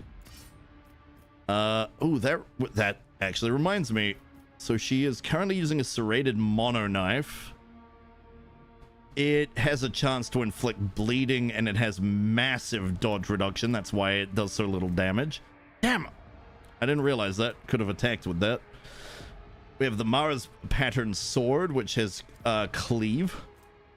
I think the prisoner's shank could be an interesting one, but the 1 to 18, the minimum damage is terrible. Stub carbine could be useful. I think we'll give her a stub. Officer's chainsword, no. Let's have a look at the melee weapons here a moment. Crimson Rage, that must have been one she had originally. That's a chain sword. Standard everyday swords, an axe, a veil render.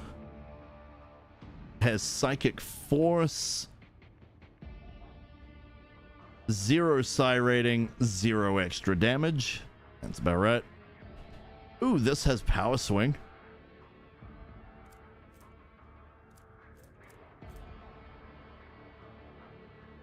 The prisoner's shank is definitely something I could go for. Bleeding is nice, but I keep forgetting about it. Mara's pattern sword, I would probably like to drop. I kind of want to keep her very single target, actually.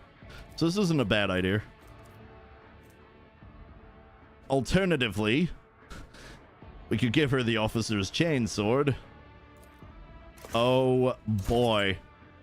Wait, can we double chainsaw on her? What's this one doing? Ah, yeah, that's the massive dodge reduction, because knives. Whoa!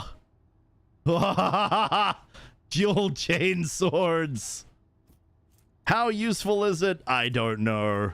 Is it hilarious though? Gods, yes. It's a funny idea. A knife would probably be better for the dodge reduction, but nah, we're not going knives out. All right, let's check armor quickly, see if there's any upgrades. Cabela needs something light, but also very strong. This one's inherently better than what she has, a fencing body glove.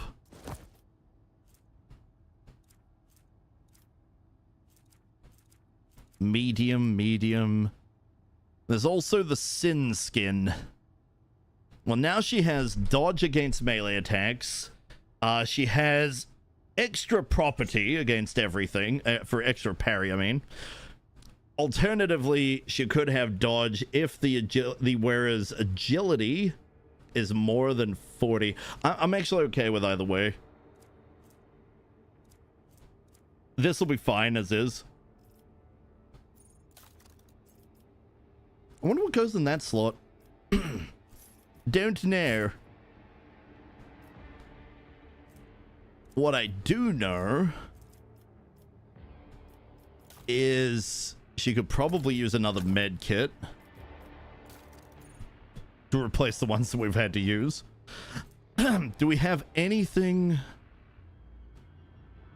that should be on our Gitta?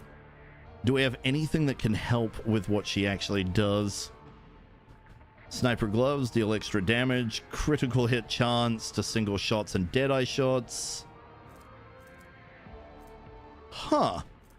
Our Gitta actually has a bunch of boosts that could come her way. Where is next +5 minus for the next ranged attack? Where it gains immunity to horrors of the warp. Huh. That's handy. We don't do collision damage. Whenever the wearer kills 2 or more enemies in a single attack, the attack does not spend all the wearer's MP. Unlikely. Grants 12% dodge reduction to the wearer's melee area attacks. Not really. Are we? That's not really. I mean, we do have cleave, I guess. It's not like we couldn't make good use of that, I guess. Put it on as a possibility for the moment. Whenever the wearer deals damage to an enemy, the wearer has a 25% chance to gain MP. That would be incredible on her.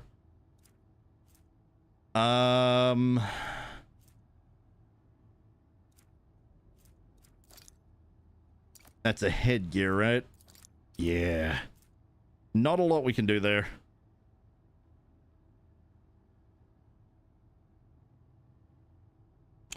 Ah, interesting. Missionary Oath might actually be useful on me. So I can end my turn next to others that then gives them AP for for their turn.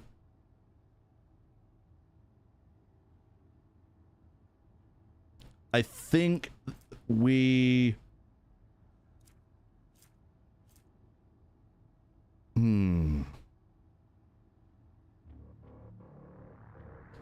Wow, that would be crazy.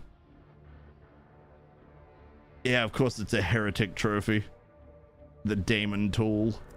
That would be crazy on Cassia though, but I can't put that on her. No, I can't put that on her.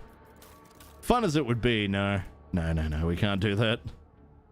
Alright, that should be enough of that. Wait, no, wasn't there one for me? It was... All attacks of opportunity deal an extra 3 damage. Nope. 15% armor against warp damage. I am wearing... Each heroic act used in battle increases the wearer's dodge by 20%. Yeah, dodgy.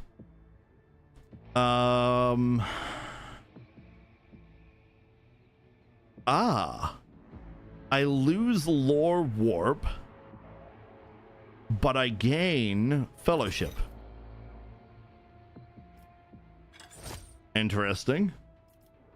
But also importantly, I get 10% armor. So that puts me on 35%. That's doing pretty good. I don't think it was the item I was looking for though, but...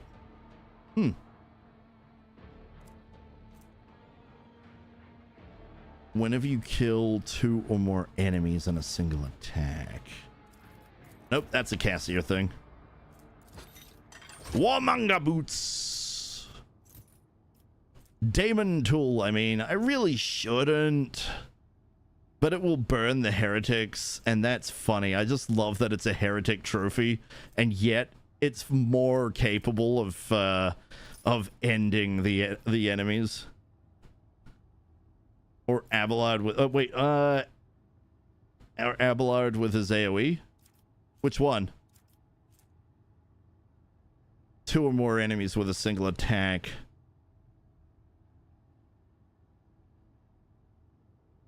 Huh. Well, it could, but the problem there is Abelard more often than not has to use all his MP to get to the target. The downside to being melee. Cassia could hit and... This would allow Cassia to hit and run if she gets even 1 kill with the massive insanity that is opening her third eye. That's my reasoning behind the choice. I can definitely see your way though, that your way does make sense. I'll put that on me. And I think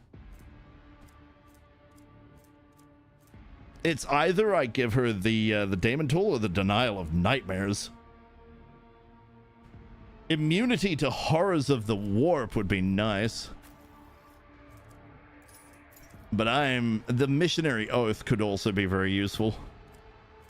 Or I could just say screw it and just turn that off entirely.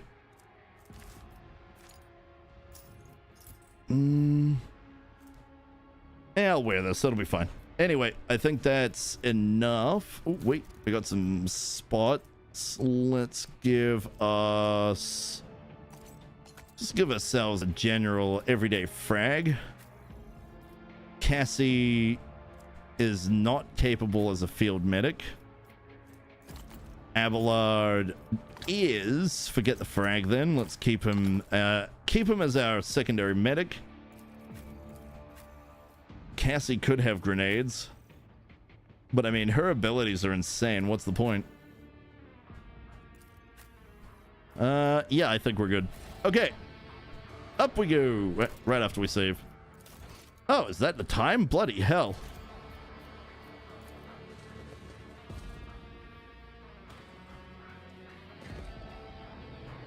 Also for Abelard, his AoE is currently just a 2 square line. It's funny, but yeah. Oh, hi? The hallowed electrodynamic Cenobian greeps its savior. Neat!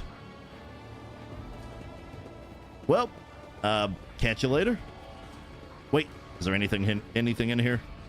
You guys, yeah, you've got some loot. That's what I thought. Securing loot.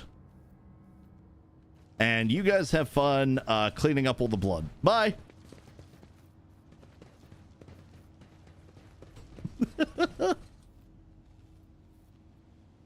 I think that's None shall us. stand in my way.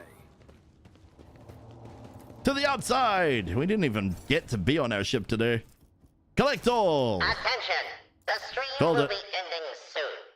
Boss, you'd better stop when it's time. Will do, Susie. Today we will definitely keep on time. As a matter of fact, it's effectively time right here, right now. But what are we supposed to be doing right now? Open the gate. Do we go home? Is that what we do here? Do we just go home? Oh, hi? A new challenge for me? Oh, no. They still think... What? Open the gate. What were we supposed to do? Hang on, let me go back in. We'll figure this out before I end for the day. Like, nobody talked to me to say, congratulations, well done. I could have swore that was a thing. Or at least we have to take her body. Anything in here? No, I think we've already looted in there.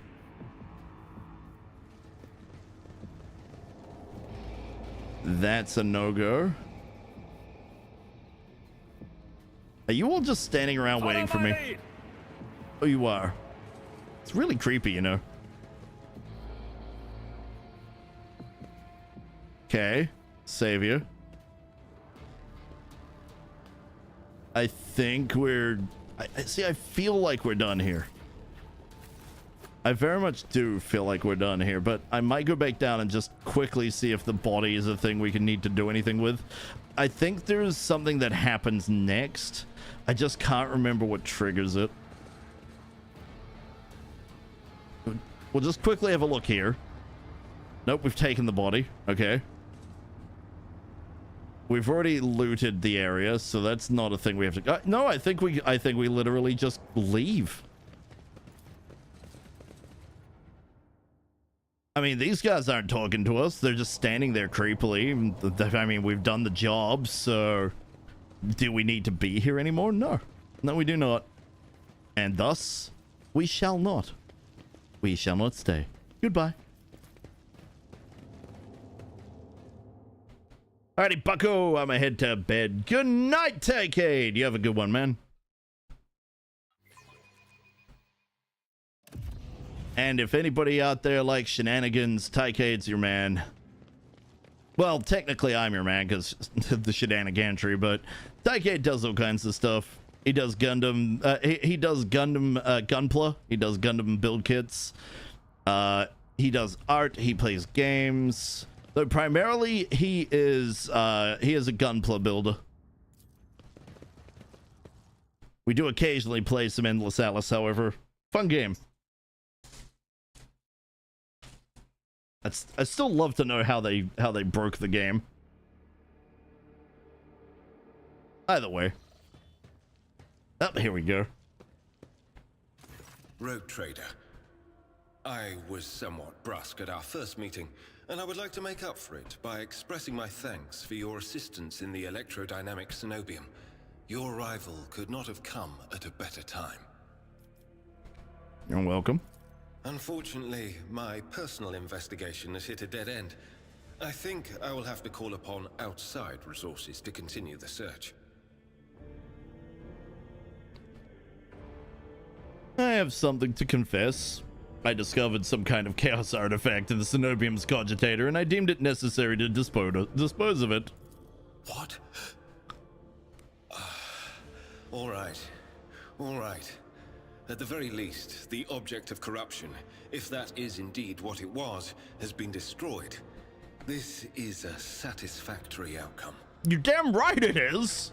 We can't leave that in anyone's hands. There is one more thing. The Lord Inquisitor gave me this item some time ago. He must have thought it likely that I would find myself aboard this vessel sooner than he. I was instructed to deliver this device to Lady Theodora. However, given recent events, I believe I ought to present it to you.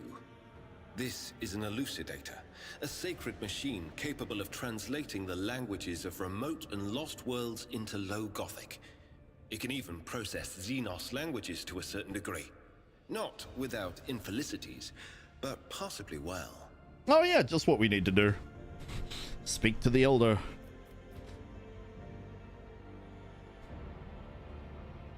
Be honest, Van Calox, is this some kind of tracking device? Certainly not. The elucidator is such a rare and complex creation of the Omnissiah that neither I nor any of my colleagues would dream of compromising its integrity. If you wish, have your tech priests confirm that there are no listening devices inside. Very good. What do you think will become of the electrodynamic cenobium? It all depends on the electro priests who survived the attack. Fortunately for them, the cultists did not manage to seriously corrupt the holy site, partly thanks to the priesthood's efforts. Nevertheless, I would not be surprised if the local explorator fleet decides to audit and purge the damaged units once it hears about what has happened. That's about right. What do you plan to do now? I would like to offer my assistance in resolving your immediate problems. I am aware that the ship suffered considerable losses during the recent mutiny and was damaged by the cultists' actions, and you have lost many valuable officers as well. You are in a difficult situation. I am at your disposal. Oh, thank you for that. I must return to my duties. Heinrich is about to say something else when he is interrupted by the sound of a Vox signal. Someone is trying to contact you. Thank you for your time. Please consider me at your complete disposal while I am aboard your vessel. Rock on.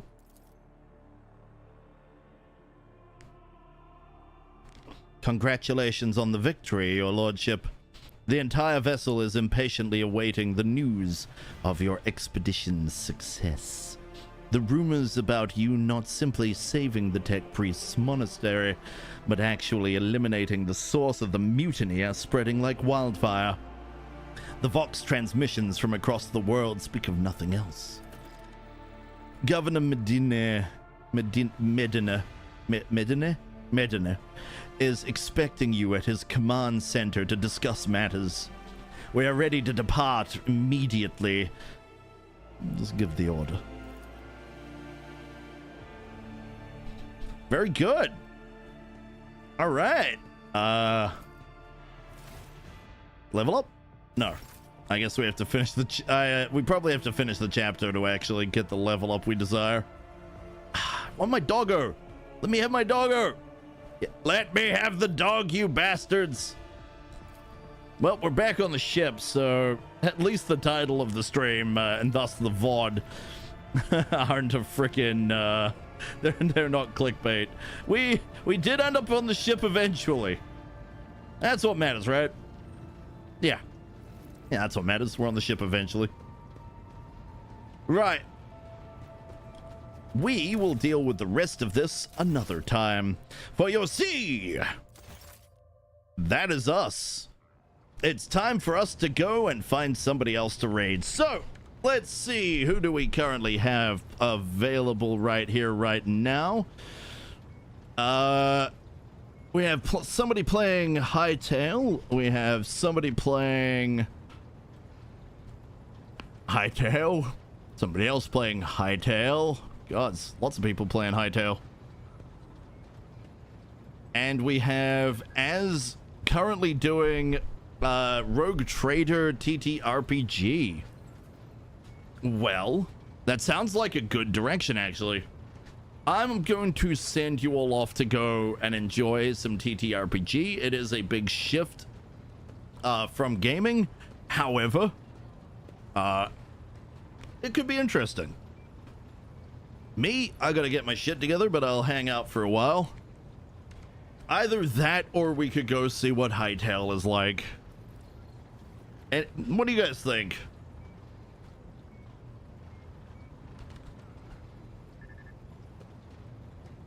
You want some role-playing game, or you want some adventure?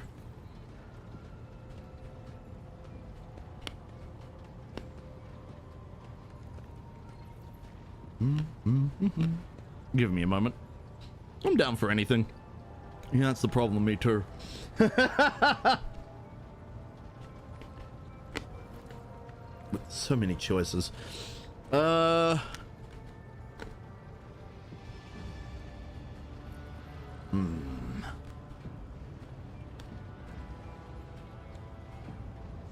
Let's go.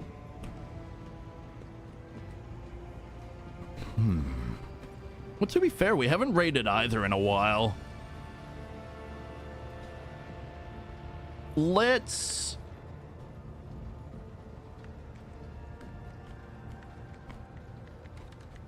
let the dice decide, because I sure as heck can't. Yep, that's the way we're going. All right, hold up for the points. We will be picking a direction. I am just going to roll a dice to decide who we raid, because I'm stuck. So, let's say odds, as, evens, icky, because their names are that order on my follow list. And roll it up. Roll the 3. We are heading to as. Been a while since we've had dice rolling on this channel. Do love rolling some dice. All right, you lot, it is time. It's time to go in that direction. We're heading to a TTRPG session as they play literally the game we're playing now, but at it, digitally at the table. So a bit of role playing and shenanigans to be had. All right, Scold's Hoth. Here we are. I'm sure a decent number of you know Az. If you don't, he is basically the forever GM for a variety of games. They are currently doing shenanigans in Rogue Trader. Looks like they are... Oh, what are they doing? Oh, they're working on it. It's not the actual tabletop itself. Give me a moment. Let me have a listen.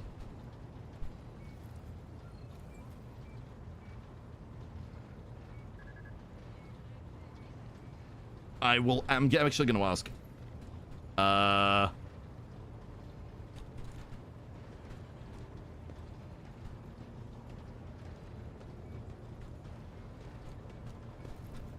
I'm just gonna ask and see what if they're working on it as opposed to actually playing it. Then we'll head to Wiki.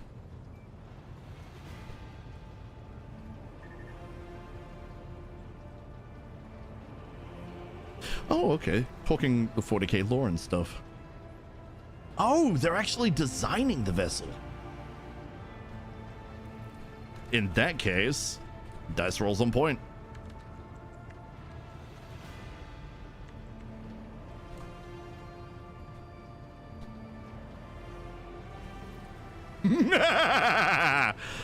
In 10, 9, 8, 7, 6. Get your stuff together. We're going actually raiding. That's right. Take everything they have, including their ship, and charge! And for YouTube, thank you guys very much for being here. I appreciate it. You have a lovely one. This was fun. Bye-bye.